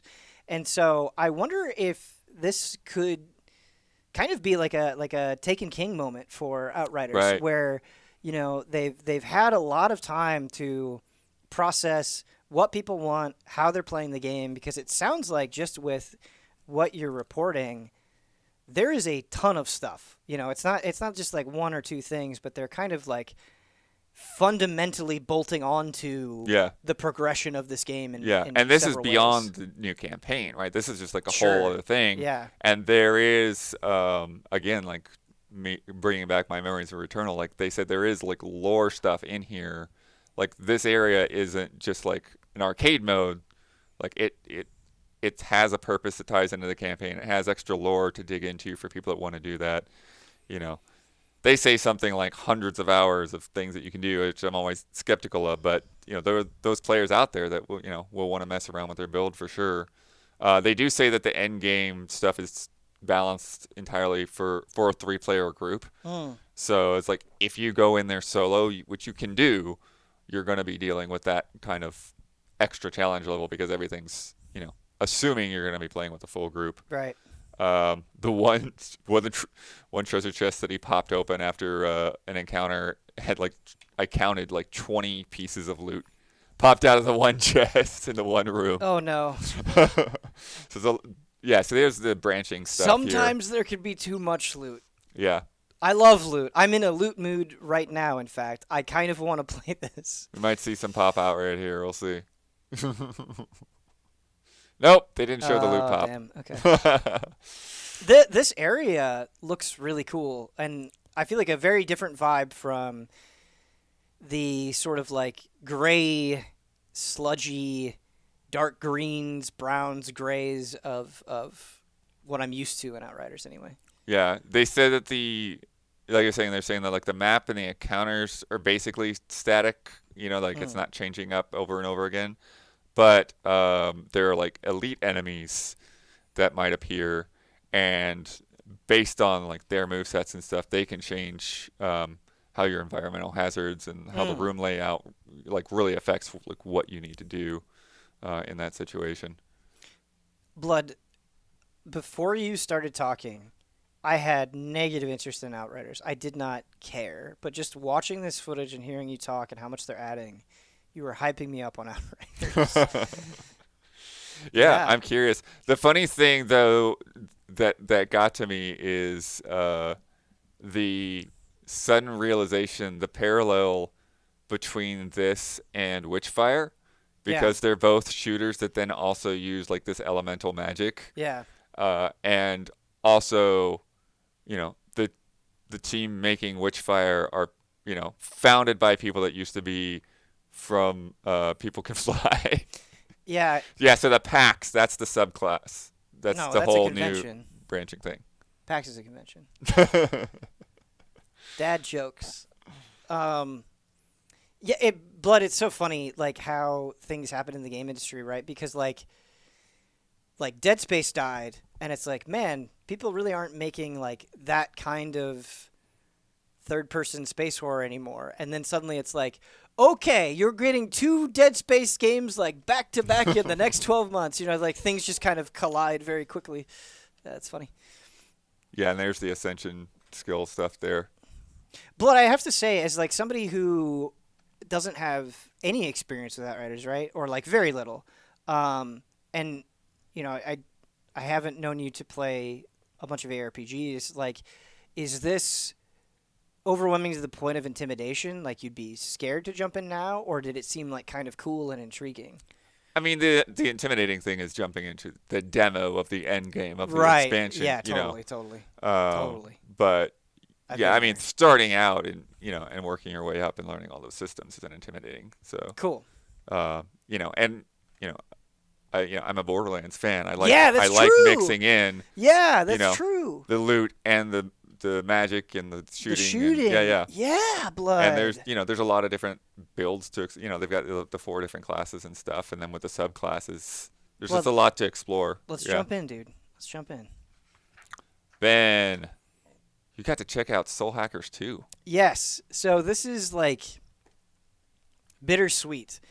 I always hate diving into lengthy story-driven JRPGs at events like this because I feel Right. like it would be like if I got to play like a couple of matches of Street Fighter 6. It's like I feel like I got like sometimes I feel like I get to play so little that I can't really give you a this is how the game is. But I will say the person that was running me through the demo, I believe it was an Atlas employee, was very good and very detailed and walked me through things step by step. And so that was helpful. Something I didn't like is that the game was set to easy. Oh, right. So like that in and of itself, right? I feel like kind of it's hard to gauge, but I'll kind of walk you through it. Yeah, So for a branch of a series that's known for its brutality. Yeah. so it seems like high level, that's what they're trying to get away from with this game. That's something that they emphasize over and over and over and over again was accessibility. But the first thing that I want to say is, holy hot damn, is this game pretty? Yeah. It's so good looking. Playing on I'd say more than pretty, it's fashionable. it is, yeah. Every so, one of those characters in your party. Yeah, it's definitely carrying over the Persona 5 style in a bunch of ways. Like even just when you're in combat, it does the Persona 5 thing of like each button is a different menu action, right? So it's very snappy, very easy to get into things. When you go to a new location, right, it's gorgeous and bright and colorful. The menus look really cool. The characters are like fashionably outlandish in a really good way. Like if that is something that you really admire across Atlas games, but particularly Persona, I think you'll find that here. Like it was just delightful to behold. Like, and I think the demons, right? Like so, SMT has just absolutely iconic and beloved demons. They look like better than ever here. The cell shading style that they're using for the demons looks so good. And so that's really cool. When you go and you fuse demons, it takes place at like the circus, right? Oh, wow. And Yeah, it's there's- always interesting to see what they do with that. Yeah. Because it's always unique, I feel like. Yeah, I feel like the last few games, like the demon summoning, has been really cool. And this is whole like a circus thing. And I don't remember like the full animation, but it felt pretty impactful and special. I was trying to watch over your shoulder, but people kept walking up and talking to me. But I think I saw like Jack Frost outside of combat a couple of times. Yeah, so that's something that we can get into. So when you go to a dungeon, there's this really interesting thing that happens where your demons will go and they'll scout for you. And so you can go and find them in the dungeon. And they will do different things. And the two examples I can think of is like, it's like, oh, I had Jack Frost in my party. I see Jack Frost up ahead. I'm going to go and talk to Jack Frost. He just gave me a life stone. So they can go and they can give you loot. Nice. The other thing that they can do is they'll find demons for demon negotiation for you. So they'll be like, hey, I found this dude. Oh, okay. Do you want them? And so this kind of goes back to what I was saying where it seems like they are very deliberately trying to simplify a lot of things while still having core SMT elements, right? So she was saying like, oh man, isn't it so great? Like the demon that I was negotiating with, that one of my party members had found was like, just give me 5,000 Maka. And I did it, and they're like, cool, I'm yours. And what was great, some of the flourish that I did like that they emphasized is they will like tell you little stories about themselves Oh, neat. that are like humorous. And that was something that the demoer emphasized, and like I couldn't fully pay attention to it, but it was something like, you remind me of like my ex-wife or something. So that was great. It was something along those lines, and I just thought it was like a little charming flourish. But she was like, once you give the demon what they want, they will join your side if you're strong enough. And if you're familiar with other SMT negotiation, right, like take SMT5, for example, demons are not always nice to you.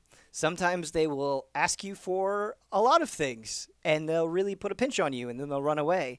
And I can get how that is frustrating. It's meant to be frustrating, but it's actually something that I really value. And so simplifying that is not something where I'm immediately like, yes, I love this, right? Because I love that tension of being like, do I keep going? Do I really want this demon? Do I want to give all that stuff up?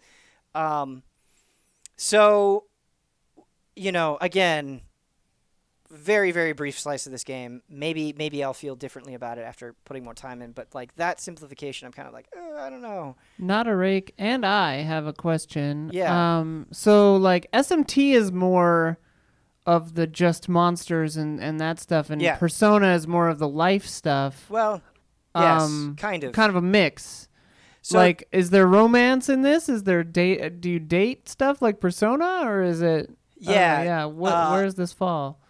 Yes, I have a funny anecdote about this. So the thing that was conveyed to me is like, okay, imagine this Persona, but bro, you're adults. You are adults.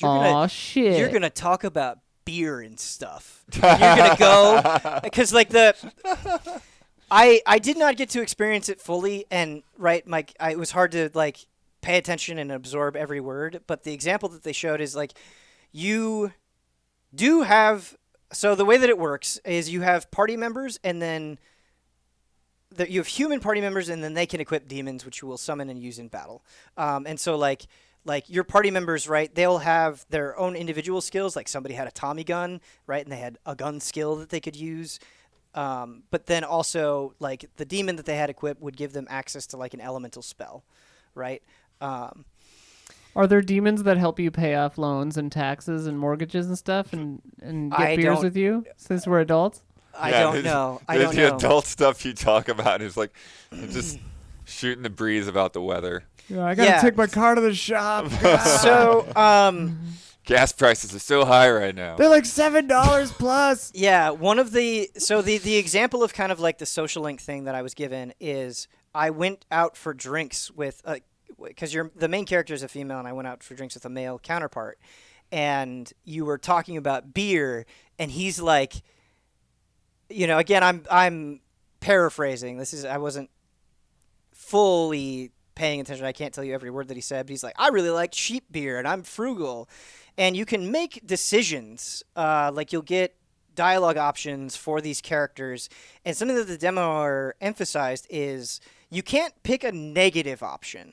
It's either going to be positive or it's going to be neutral, and you will build. And I didn't get to see this play out, so I cannot elaborate on this because my natural question was like, in Persona, the more you bond with somebody, that has direct consequences in combat. Is that the same thing here? And she said yes. I think it's called a soul level that you will build between party members. And so it was relayed to me that you really do want to spend time with them. You do want to have these conversations. You do want to get to know them.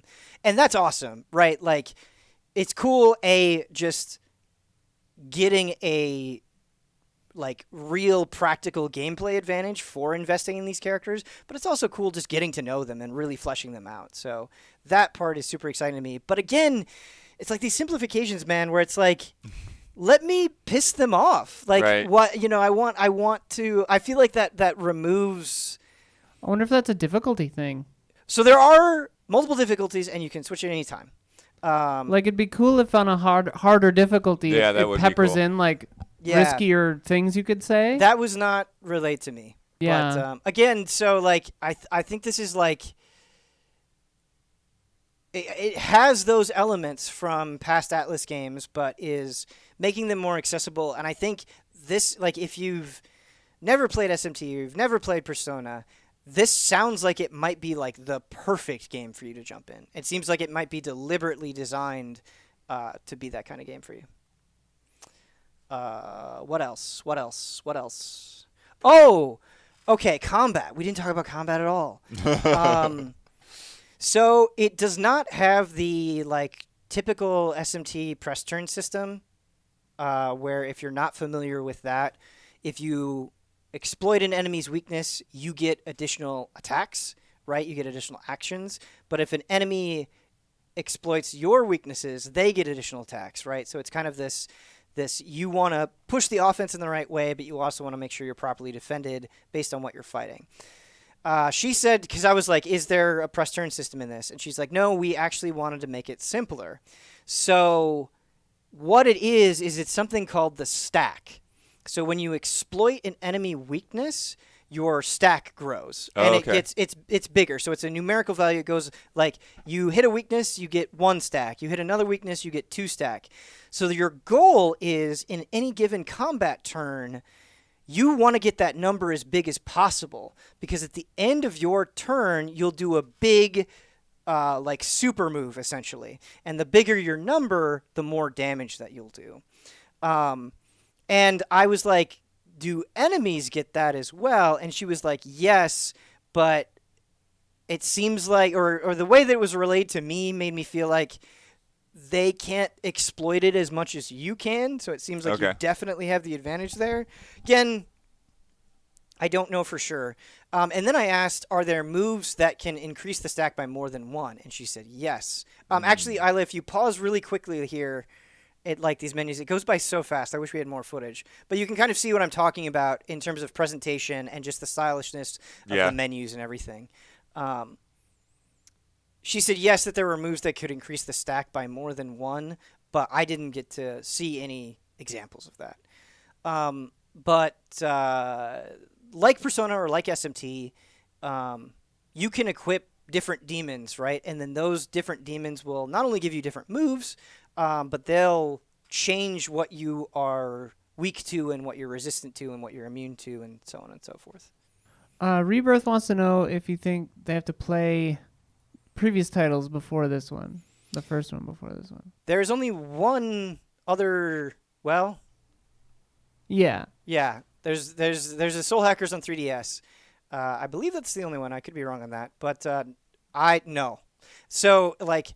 I didn't ask that question directly. It's a great question, but something that I said like that was really emphasized to me is they're like, we want anyone to jump in and play this game. So I would assume, right, especially with what I experienced and was told from a gameplay perspective, I would be shocked if that didn't carry over from a narrative example. Like, I think they totally want you, if you are brand new, to be able to enjoy this fully. Yeah.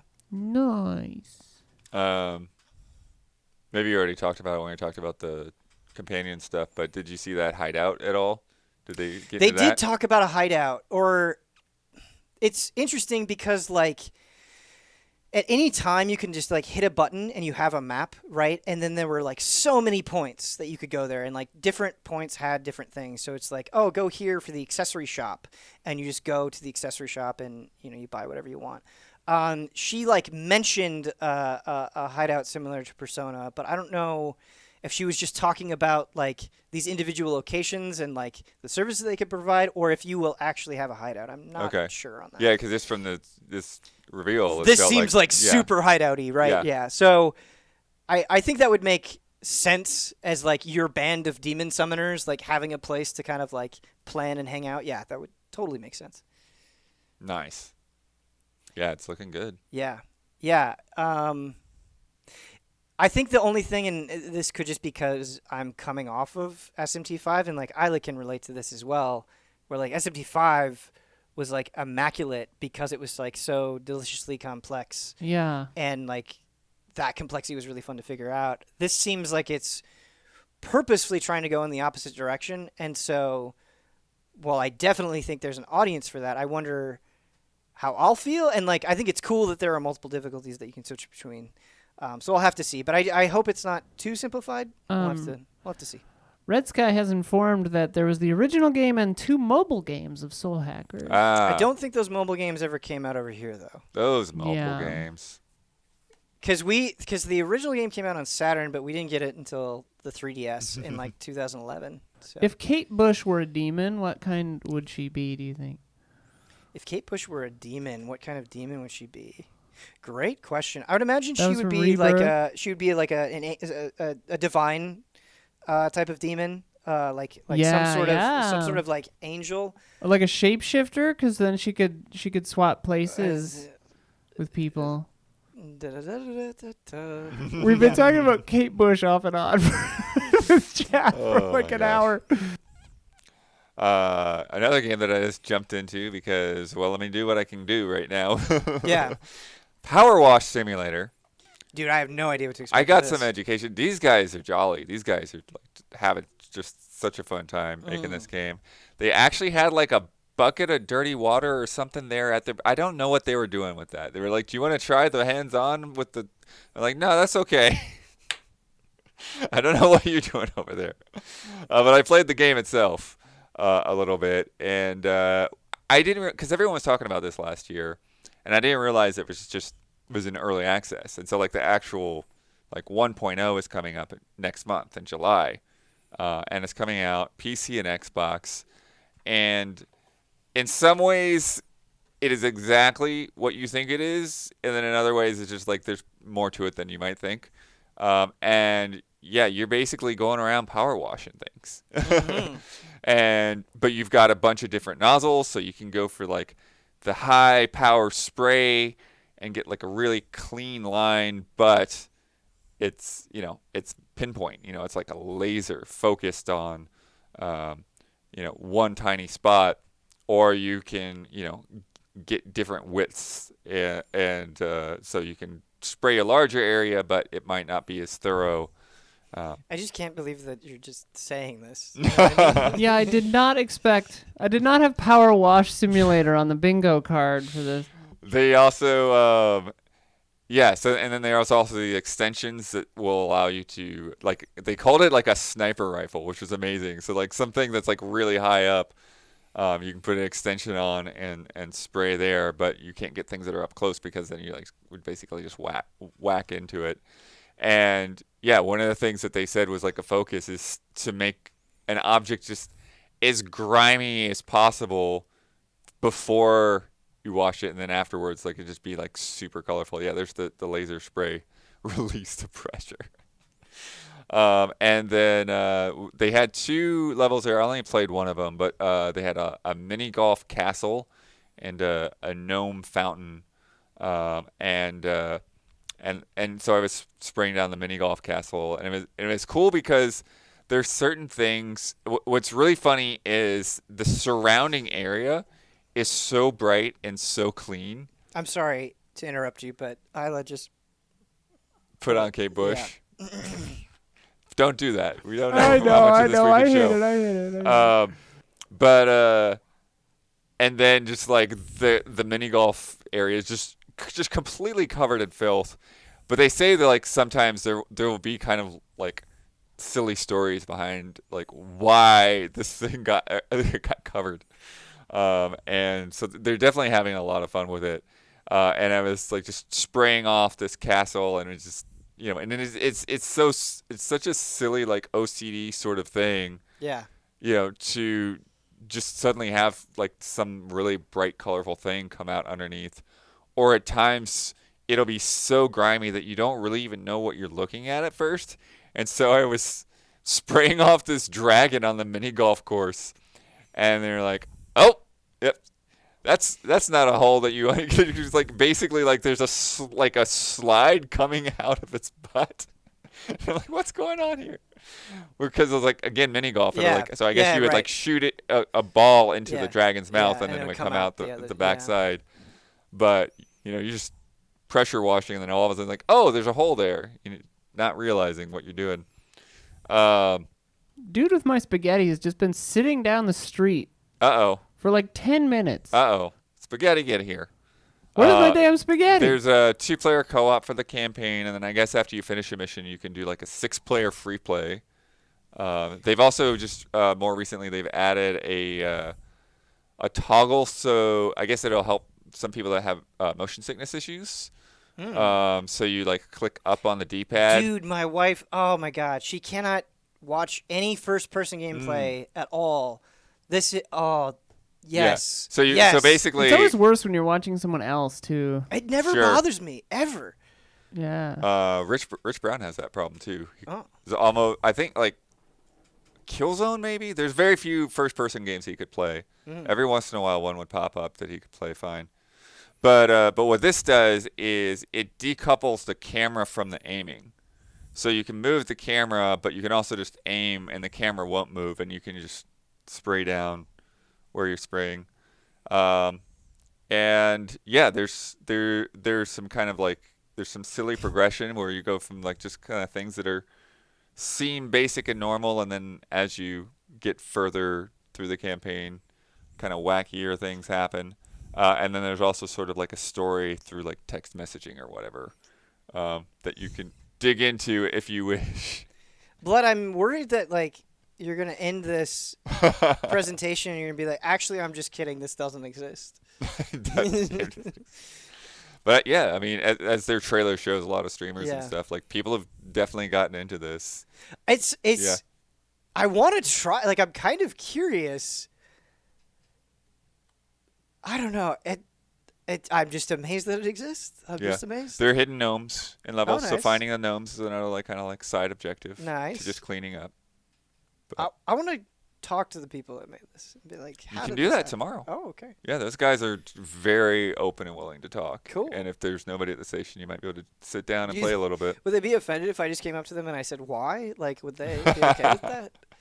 Yeah. I mean, I'm guessing the why is just that satisfaction, right? Yeah. Yeah, you Yeah. know, getting this grimy thing clean. Yeah. It was like when we were watching the A Little to the Left trailer, and Huber was like, I love this. I love stacking things. So I they- think yeah. I think it's tapping into the same kind of thing. Cool. Which, yeah, Little to the Left, I'm planning to play tomorrow. So. And you said there's a demo on Steam for that one. There too. is. Yeah. Yes, before I left, I downloaded a demo for Metal Hellsinger, waiting for me at home, A Little to the Left, and I always forget the name of it, but it's that prehistoric Stardew Valley game. Roots of Pasha. Something Yes, like that? I Yeah. think that's it exactly. Nice. Ben, you got to play this Jojo remaster. Yeah, so this is interesting because this is a remaster of a 2013 game that we actually played in the very early days of Easy Allies because they re-released it on PS4. But Battle this- R, this one? Yeah, so it's All-Star Battle R. I think we played it, or maybe we played a different one. Oh, we might have played a different one.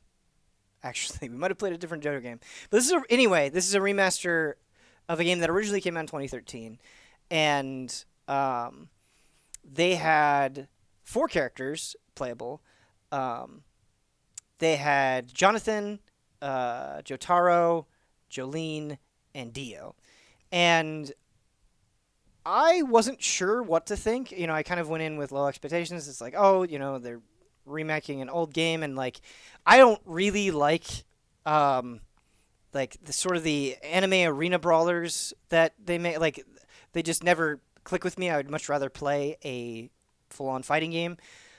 But this actually was a ton of fun, and I think it was like a really cool direction that they took it in. And they're adding quite a bit to this game. Because when this game originally came out, I think only seasons 1 and 2 of JoJo existed. Oh, okay. But now that more seasons have come out, they've changed the characters to look more like their anime counterparts, which is interesting. And the original game, I think, had like 40 characters, and they said there was going to be over 50 in this. So that's quite a big increase, and like that's a ton. But what's cool about this game is it has fighting game, like traditional fighting game properties, right? Like you have a light attack, a medium attack, a heavy attack. You can change certain like normals by inputting a direction. You can combo into things. You can do a cancel into things. So it has that, but it's like less complicated than a more traditional fighter where you can just kind of do stuff and it will work. Horse combos, that's what I remember. Yeah, so like there are that complexity is there, but also there's just an auto combo with square. If you want to mash away, you can do that. You can do one button supers. And so if you're just like a fan of JoJo and you just want to get in there and have a good time, that's there. So Ario Speedwagon's brand new, which is great because he gets like his like alleyway members to join the brawl. It wasn't in the demo, but the guy was describing it to me and it sounded pretty sick. But I was just having a good time because it was just training mode that they had. And so I was just in training mode. Oh, my God. Was she just doing what I thought she was just Yeah, doing? Yep. absolutely. Yep. I gotta play this game, dude. It was really fun. It felt like a very accessible, approachable fighting game that had a ton of JoJo charm. So, like, you would do moves and, like, they would have panels of the manga appear on the screen. Yeah. And something that you could do is if you knock the opponent down and you press the touchpad at the right time, it will do a cinematic Jojo pose. Oh, nice. And it was just so much fun. And if you do that, you actually decrease their super meter.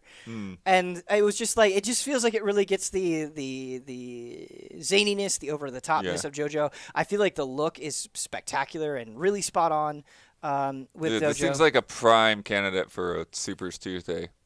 Yeah, absolutely. Absolutely.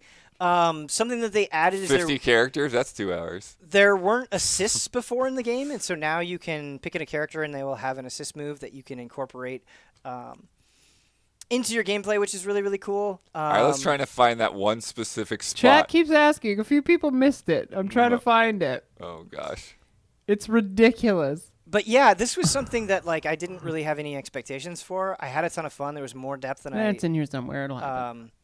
Thought. One of the stages, there was a stage hazard, so it was this chandelier, and it would be oh, the chandelier is going to fall, and then eventually it happened, and can hurt you. But yeah, I had a lot of before I played it, I was I don't think this is something I'm going to check out, and now I definitely want to play it. They're actually going to have an open multiplayer beta next weekend. Okay. Which I want to try because there was a lot more depth than I was expecting. I kind of want to see how that plays in a online setting. I have a few chat questions. If you Okay. Yeah, I'm probably not going to be able to answer them as well as some of the other they're games, just a but- few kind of broad. Was it 60 FPS? That Japanese dude wanted to know. Great question. It seemed like it. Yes, it seemed 60. I cannot say for sure. Some Sumo Moengni Yes. says, any idea if they kept the dumb stamina system from the original? I didn't notice any stamina. There's definitely a super meter. But I did not notice a stamina meter. No, Red Sky wants to know if you received any word about the net code for JoJo. I did not. And, That would have been a great question that I should have asked. I should have known to ask, and I wasn't thinking about it. These are the platforms it's on. Someone else had asked about that, but there it was. There you go, early access demo. Cool. Cool. Nice. Yeah, it was fun. Another one that I had not booked, but after, we saw it in the showcase and then got a little bit more enthusiasm. Escape Academy. Yeah, I'm so curious to hear about this. Yeah, so it's interesting. We kind of heard some of the setup with this whole idea that you're in this academy, you're kind of going through this story, and so there's this kind of hub that you see, and then different escape rooms unlock piece by piece. It's coming out next month. They said it's about 8 hours. There's over a dozen different escape rooms. The one I did took us about 20 minutes. And first of all, you can play this single player, but I would absolutely play this with another person. Group stream, baby. I just feel like it's 100% the Were vibe. you playing with other people? I played, it was co-op. It was Okay. split screen. Okay, cool. They split vertically. And actually, we found a bug for them, which they were very grateful for. So, because there was this weird thing to where, when both of us wanted it to be inverted, then for some reason, player 2 started walking backwards. And That's funny. yeah, and I'm sorry, every time you say you play inverted, and the fact that you play with a stranger that wanted inverted, I don't know why it riles me up so much. It just breaks feels- my brain, It yeah. just feels wrong. and then Do you remember when it kept Jones- happening, so that even when they were trying to use mouse and keyboard, I was still walking backwards with player 2. So it was just it's just a player 2 thing. They saw enough of it to be able to figure it out. So I basically played without being inverted, and they were calling me a champ because they said they couldn't do it. They had to either play in mouse and keyboard or play inverted. But we did this one that was called Under Pressure, and it was basically like a You beat me series to of it. floors. So you're locked on the bottom floor. And this is one of the things that's cool about doing a virtual escape room, is they can do stuff that you can't do in real life. And in this one, the water is rising. and you have to escape before the water rises and drowns you. Um, so basically, there were these locked gates with ladders behind them, and you'd have to do puzzles in each room to figure out like what the word was to punch into the panel and unlock the gate. And so there would be all these different kinds of puzzles. Some of them would be like one of us would like we could like pin a cipher. We could find a cipher in the room and like pin the cipher to the screen, and then the other person could mess around with buttons and try to figure out like what the pattern is, what the cipher is. There was another one where they had like kind of riddles on the wall talking about different colored like gears to turn, and so it's like, this one is like between this one is higher than this one, but it's lower than the other one, and this one is double the other thing, and so they're trying to like it's basically like a math riddle that they were sort of figuring out. And they say that throughout the whole game, like puzzles don't repeat. So every situation you get in, like you're having different things. There are some where we would have to find tools. Like there's like a toolbox where I got like a hammer and like a screwdriver and some clippers, and then it was like one was like, okay, we were able to like grab a camera off of a thing, but then it's like, okay, now what do I do with the camera? And so there's just like a lot of different things. But what's wild to me about it is it really like it does give me that feeling of being in an escape room with somebody, and just like the way that your brain makes these leaps of logic that are somehow right. And you don't know how you figured that out, but somehow you went from not knowing what to do and sort of panicking because there's a time pressure with the water. Right. And then all of a sudden, oh, it's that. And similarly, like working with another person, and sort of like you kind of like get into the sense of like, okay, are they carrying this whole thing? Or are they figuring out everything before I can even sort out like the beginnings of this? But then I'll spot another thing, another detail of, what, because you look at a thing that sort of feels like a clue and you think you'll see it, but then like, no, there's another detail on there that I missed how that's going to relate to the environment or whatever. And so, yeah, so there's that, again, that interplay of like, you get one sort of, leap in things, and then they get something else, and just sort of that back and forth.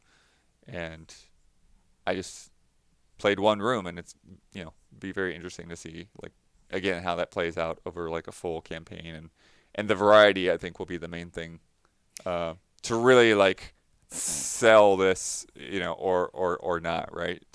If you do get into this and like, oh, this after a while you start to figure out patterns or whatever.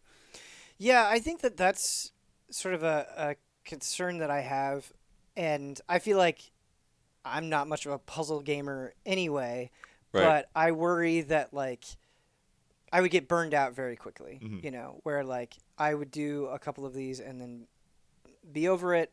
But it's interesting that like there are so many unique puzzles. I think that's a strong selling point. I think my other concern would be like getting in a room and being like, oh God, like not getting anywhere. Like just having like 10 minutes go by and like, oh man, we haven't figured anything out. Like that would be super demoralizing.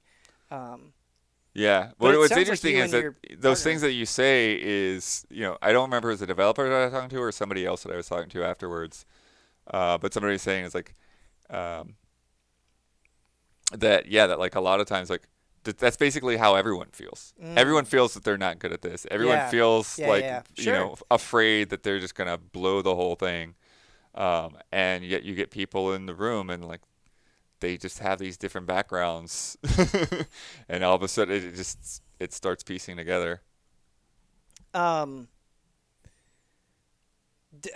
something that the trailer emphasized, is this is not just escape rooms, that this is a whole academy. There are characters that you're meeting and talking to and all of that stuff. Did you get to experience that at all, or? I didn't get to experience any character stuff really. Okay. Like there was a little bit of like a character introduction with like a janitor or something, I think. but we sort of skimmed past that, Gotcha. especially as we're trying to like figure out getting in the settings. Right. Right.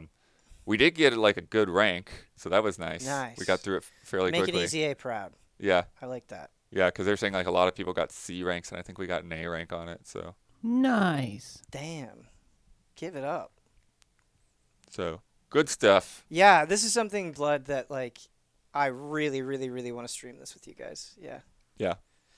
Oh, it'll be especially funny because there'll only be 2 people on controllers, and then other people are going to start shouting behind us. Yeah, is it From the back 2-player couch. only? I'm pretty sure because at least locally, because it's a split screen thing. Okay, so that was local, Yeah. not online. Okay. We should give Damiani and Don the controllers. Oh, no. Oh God, that would be insufferable. Oh, my dude. That'd be gosh. insufferable, dude. We ain't escaping that room, dude. No. We'll Because break you the room. know you're going to have the right obvious answer. And Don will be like, I don't get it. Yeah. We're not doing it. Or he'll think, it's like, no, that's not it. Yeah. Yeah. I think another thing I can say without spoiling it, which is something I've been trying to be careful of, is what was interesting is that towards the end of the escape room, there was something that really tied it all together, and it was like, oh, so it's like you had to remember stuff from earlier, Cool. which was interesting because again, it's like he had remembered some things, and then I remembered some other things, and then it all kind of worked out. Also, You made a new friend. the only time I think that I have done an E3 demo where they included a pad and paper for you to use. How? Oh, that's great. So we need to keep that in mind. Did they go over the story much, or it's just No, in the... yeah, we didn't really get into the story stuff Okay. that much, other than to kind of see the map screen, whereas like you could see like the central academy room, and then like they had like 4 that were unlocked, and then the others were like fog of war, so that you couldn't even see what they would be. Ben, you played these Klonoa remasters. Yeah. This was wonderful. So it's they're remasters of Klonoa 1 and 2. And Klonoa is a dear childhood game to me, Klonoa 1, but I've never played Klonoa 2. And what's interesting is this remaster of Klonoa 1 is based off the Wii version, but they changed it to feel more like the PS1 version, the demo was telling me. And I have to say, in terms of control for both games, because I got to play the first stage in Klonoa 1 and the first stage in Klonoa 2, and they were just so responsive and tight and snappy, and like it was just like butter going through both games. Very cool. They controlled really, really, really, really well, and I had a blast. I mean, if you've never played Klonoa before, I still think it's so wonderful, and just kind of the ideas that it has are so simple but so novel at the same time, where you grab onto enemies and they get bigger, and you use them to double jump, or you use them to throw at something in the background of the environment. And it's so satisfying finding secrets, going down alternate paths to, find collectibles. So that was really, really, really neat. And my first time playing Klonoa 2 was cool. It's very similar to Klonoa 1, but something that was interesting is because this is a 2001 PS2 game as opposed to a PS1 game, they had this like 3D flying segment at the end, kind of actually similar to Kirby Okay. and the Forgotten Land. If you've done those segments with Kirby and the glider, it was actually very similar to that, where you'd be like kind of going along and there'd be like lines of gems that you'd be trying to line up and collect.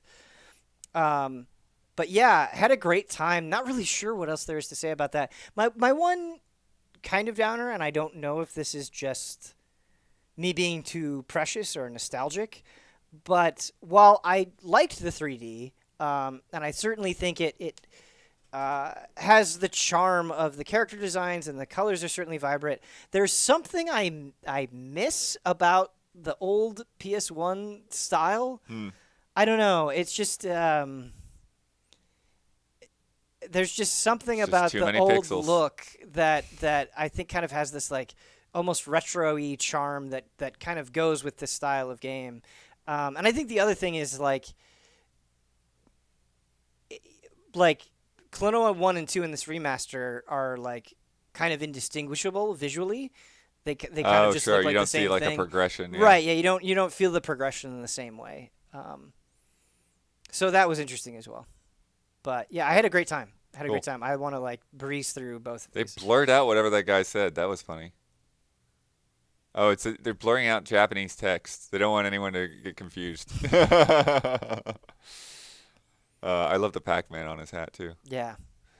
And then Ben, the last one before we get to my last one, because my last one's weird anyways. But I should have like put like one more highlight at the end because I feel like we're ending on downer notes. But anyways, Yes. Lego Brawls. This one hurts me, especially because the guy that was demoing it, it seemed like he worked on the game and he was like so passionate. This was definitely the least interesting thing I played at the show, and not necessarily because it's bad, but it specifically feels like it is designed for children in a way that like I just don't think I can appreciate. And so I just feel like I'm out of the target demographic for it. For sure. Because basically what it is it's a really, really, really stripped down Smash Brothers. Right. Yeah, I remember seeing this now. Yeah, so you're on these sort of like platform brawler stages, and like there will be, you can either do like, you know, lives, or like you can do like control this zone. But the way that it works, like the combat is, you have very, very simple moves. You have like an upward aerial move, you have a slam, and then you have just a normal basic attack, right? And the kind of selling point of this, and definitely the most charming thing, is you can unlock so many different Lego parts and make like crazy combinations, right? So I made like a zombie pirate, and when you slam all these pieces together, it'll give you like a name. Oh, cool. Like you can name it whatever you want, but it'll give you a name based on like the properties that you're using. And so I think I got like Scary Buccaneer or something. So that was charming. And so there really is like an absolutely crazy amount of customization. And like the weapon that you wield can be anything. It can be a coffee mug. I chose an electric guitar. And they all work the same, right? So you're not penalized for choosing one thing over another, right? Like you'll still do the same damage and get the same attack and so on and so forth. But because the combat is so simple, my impression of it was like, yeah, I was playing against AI, right? So keep that in mind as well. Yeah, that's funny. I would think they would at least have a demo or play with you. Yeah, but I feel like you can kind of see it in the trailer. Is you just sort of run up to somebody and you just mash square, and then it's like, okay, you're dead. I'll wait for you to respawn. You know, mash square, mash square.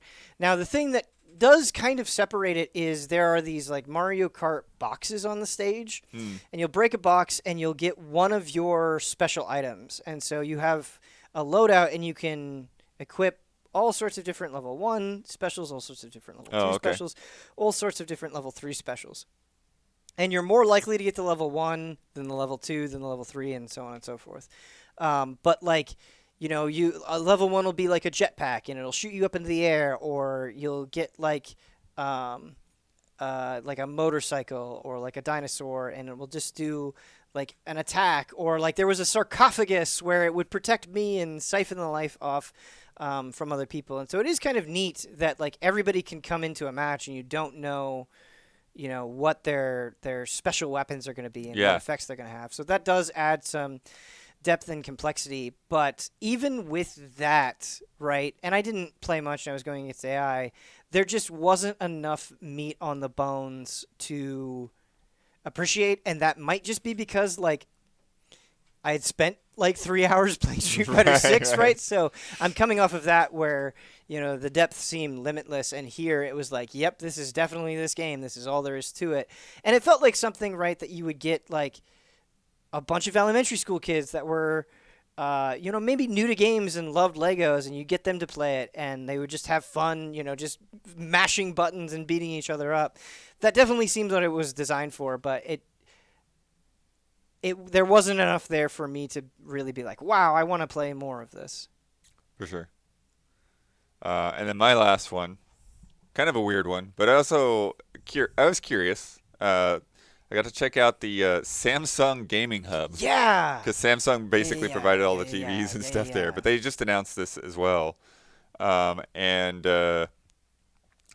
so I got both like a walkthrough of sort of the general UI of the gaming hub, as well as there's an Xbox guy there that walked me through some Xbox games, and it's interesting because right now it's only going to be on the new series of TVs, and they didn't really want to get into details beyond this. But I was asking like, are you going to bring this to more like to people that already have Samsung smart TVs? Like, will they be able to get this eventually? And they didn't really give me any kind of committal answer other than like, yeah, we want to like be able to bring this to more people as possible. But yeah, so sort of like alongside like a different like menu option alongside of like where they have like their other apps for like streaming services and stuff. Now they have this gaming hub, and in some ways it kind of just looks like an Xbox or PlayStation store page. Right. But there's like a landing page that will show you like all the things that you've previously played, regardless of what service you're on, and then a place where you can access the different services directly. So it'll have, the Xbox app, but then also like Stadia and Utomic and GeForce Now. But I it'll don't know also, what Utomic is. yeah, I don't really either, but it's one of their partners. Okay. And then, as you can see on there, it says Console 1, Console 2. So, like, you can access, your inputs for your consoles from there, too. And then they'll have some curated things on there. And then when you go to, like, a game page, it'll actually show you the different services that it's on so that you, like, say if you're, like, subscribed to something like Game Pass, you might not know you have that game, but you can see like, oh, I can play this right now. I own this without having to like sift through all the different services individually. And then they're also going to have like curated YouTube gaming related videos on there as well. So some of them might be just like the latest trailers, but then they're also saying like different territories. They might highlight different personalities or things that are specific to that territory. And then they've got some genre filters and stuff on there. Funny enough, I was brought over and given that demo by Kyle Bossman's old roommate, who I was not aware of whatsoever, but apparently works at Samsung. But I also got to sit down with an Xbox guy and play the Xbox app, and he kind of showed me just sort of the layout there, which looks very familiar to going through like a Game Pass app or something like that. But and they've got like your most recent at the top. They've got your Fortnite free to play there, and then if you got a Game Pass Ultimate, then you can play all these cloud gaming things, and just kind of like playing Game Pass on anything else. If you're playing on the Xbox app, it syncs up to your Microsoft account. So if you played Halo at home and your file is on the cloud, then you go over to your brother's house and you can just play Halo on his TVs. It hooks up to, they said like 90% of Bluetooth controllers that are out there, and then it also hooks up to Bluetooth headsets directly. And then I played a bit of Ori, and I played a bit of Halo, and and this is probably similar to like any other Xbox cloud experience, or it's like it feels like pretty low latency. It feels really snappy, especially Halo. Like it's like, I'm doing some pretty quick stuff. I'm getting some good headshots. Incredibly important. Yeah. Yeah. The downside is that it also looks quite muddy. Man. And it's like you're looking at this on like a 65-inch TV, and like, I definitely still prefer to play this on my little 22-inch monitor at home. Right. It's like it definitely feels not crisp, not like I can see as much in the distance. If an enemy's a fair amount away in Halo. Right. And so and they said they're working on ways to improve all of that, and they're trying to get things that are very specific to this Xbox app, and et cetera, et cetera. And obviously, there's just things that are outside of their control. But this was a very controlled environment. Right. This is a very high-speed internet connection going to an event. Right. And that's obviously the gameplay is more important, but it's still like, yeah, this is bit of the compromised version of playing this game still. Yeah, it's like the streaming game streaming is so exciting, and once again I feel like we're hitting that wall where it's like we're almost there. Right. We're not quite, but Right. we're almost there. But that's what it's interesting and exciting to me about this being the future in a way is that, yes, there will probably still always be like a market for dedicated consoles and like pushing the max of what you can do. Right. But just this idea that you've got a TV, it's, within the past 5 years that it, came out, Mm-hmm. you can just start playing Xbox games. Right, and like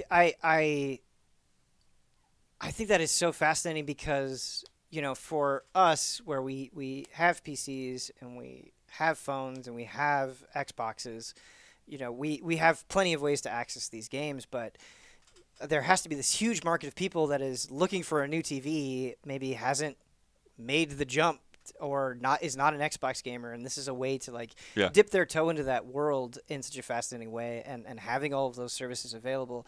Like it is a really neat idea.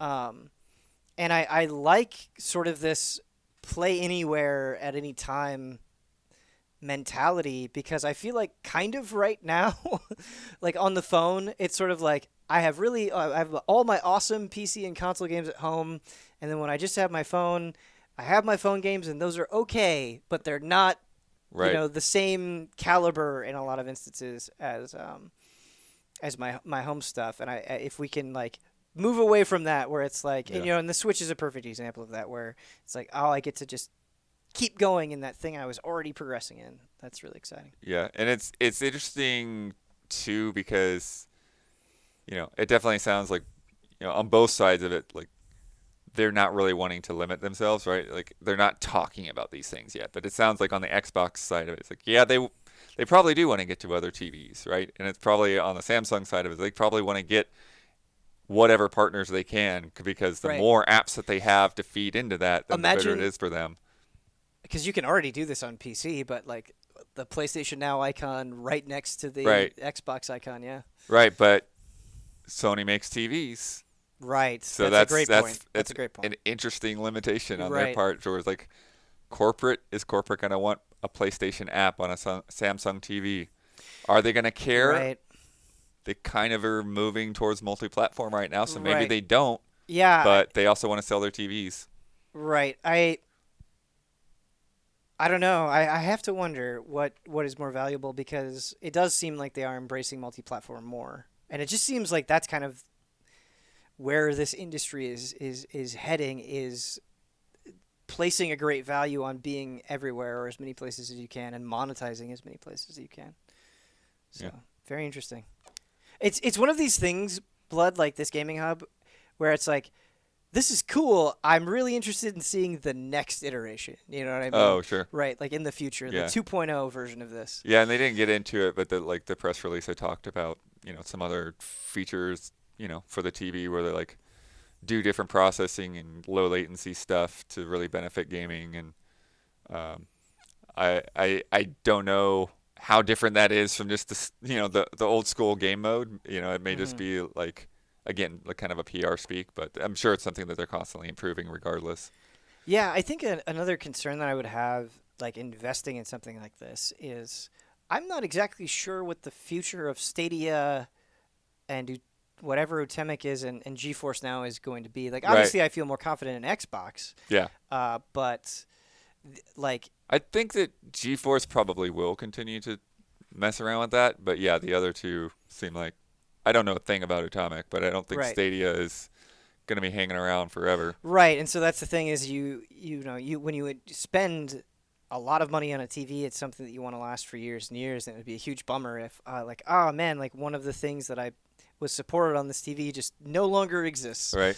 or is not supported in the same way. Yeah. But I could see Ubisoft, for instance, Great point, doing, their own thing. Yeah, because I think Ubisoft Connect on console at all, or is it just on PC at the moment? I think Or they Ubisoft announced that Plus or whatever they're it is. doing, they announced that they're doing it in conjunction with the new PlayStation Plus. I see. But they sounded Okay. like they might not always be included. So, and then similarly, the EA Right. that's on Right, Xbox right, Game Pass. Yeah. Right. You get Which that is with great. Ultimate. Yeah. Cool. Okay. Yeah. So I that's a could very see good both point. of those publishers Yeah, also it wanting to get in says- on this. Ubisoft Connect here, it says that it's available on all platforms. You can get it on PC, mobile app, or console. Really? You can get it on mobile, huh? That's what it says on their website. I don't know. I'd never heard of it until just now. So. Ubisoft Connect might be a different thing. What was the second thing you said? Well, so Ubisoft, they like Ah. changed because it was Uplay, and then they changed it to Ubisoft Connect. But they Yeah, I think have Ubisoft Connect is sort of like the main thing yes, that it's like the ties like your EA accounts Origin. together. Yeah. Yeah. But they have like a different name for their subscription I service. think when they announced, because when think it's like PlayStation, Ubisoft the Plus PlayStation or Plus something. announcement happened, Ubisoft also announced their thing, but it might be something stupid like Ubisoft Connect Plus. I don't remember what There it is was. a thing called Ubisoft Plus here. Yeah, There it I think is. it's Ubisoft Subscription. Oh, I have to confirm my age. Come on. Okay. It's a only you could subscription change service. places. 15. I would make a deal with God. But yeah, I don't know. $15 a month. Yeah. Yeah. And, then What so- is I had and it for somehow a that bit. ties into Amazon Luna because A good Amazon while. Luna has a channel for Yeah. Ubisoft stuff too. On PC, I don't. This looks like it's just on. Yeah. I don't I know. don't Their website. There's a lot of particularly things. enjoy messing around with the Ubisoft Connect interface. No. Yeah. Remember we tried to play Uno, Isla? Yeah. Oh God. That was so Byzantine. Ooh. It should have been the simplest thing in the world. Yeah. It's Uno. Well, it's just like playing Roller Champions. I like logged into Roller Champions. I could see two of myself. Now this is the dream right here. I would make this deal with God. You know what I'm saying? What are you talking about? Never mind. Don't worry about it. I'm very, very tired. Me too. I forgot we were It's almost talking 11 about it. o'clock. We were Roller talking- Champions. Yeah, I almost like uninstalled it because I had to sign into the damned Ubisoft thing.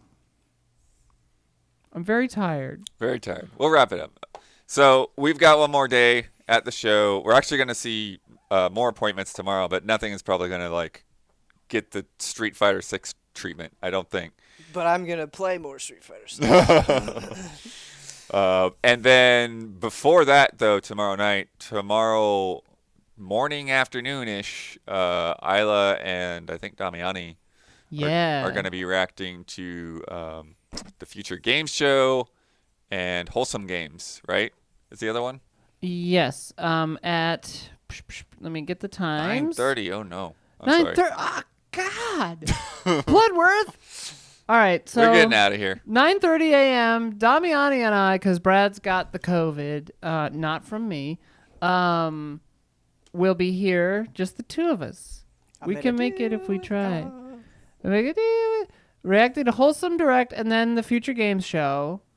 And then I'm going to, Please write down some highlights for that. Yeah. yeah, and then For I'm going to Wholesome. try to hightail it across town to a Pride event and then come back here for another one of these at 8 p.m.-ish tomorrow night. I need to talk to Don. Is Don here? Don's not here. Don's Don's not not here. here. Because the last time we talked about Street Fighter 2, he was like, you can never do Guile's Super. And he's right. It's really tough to do on D-pad. But if you use an analog stick, it's not that bad. Mm. And I want to show him. Thank you. Do you remember Don? Remember that. Don is an ethereal figure. He was just on this desk yesterday. Yeah. Don.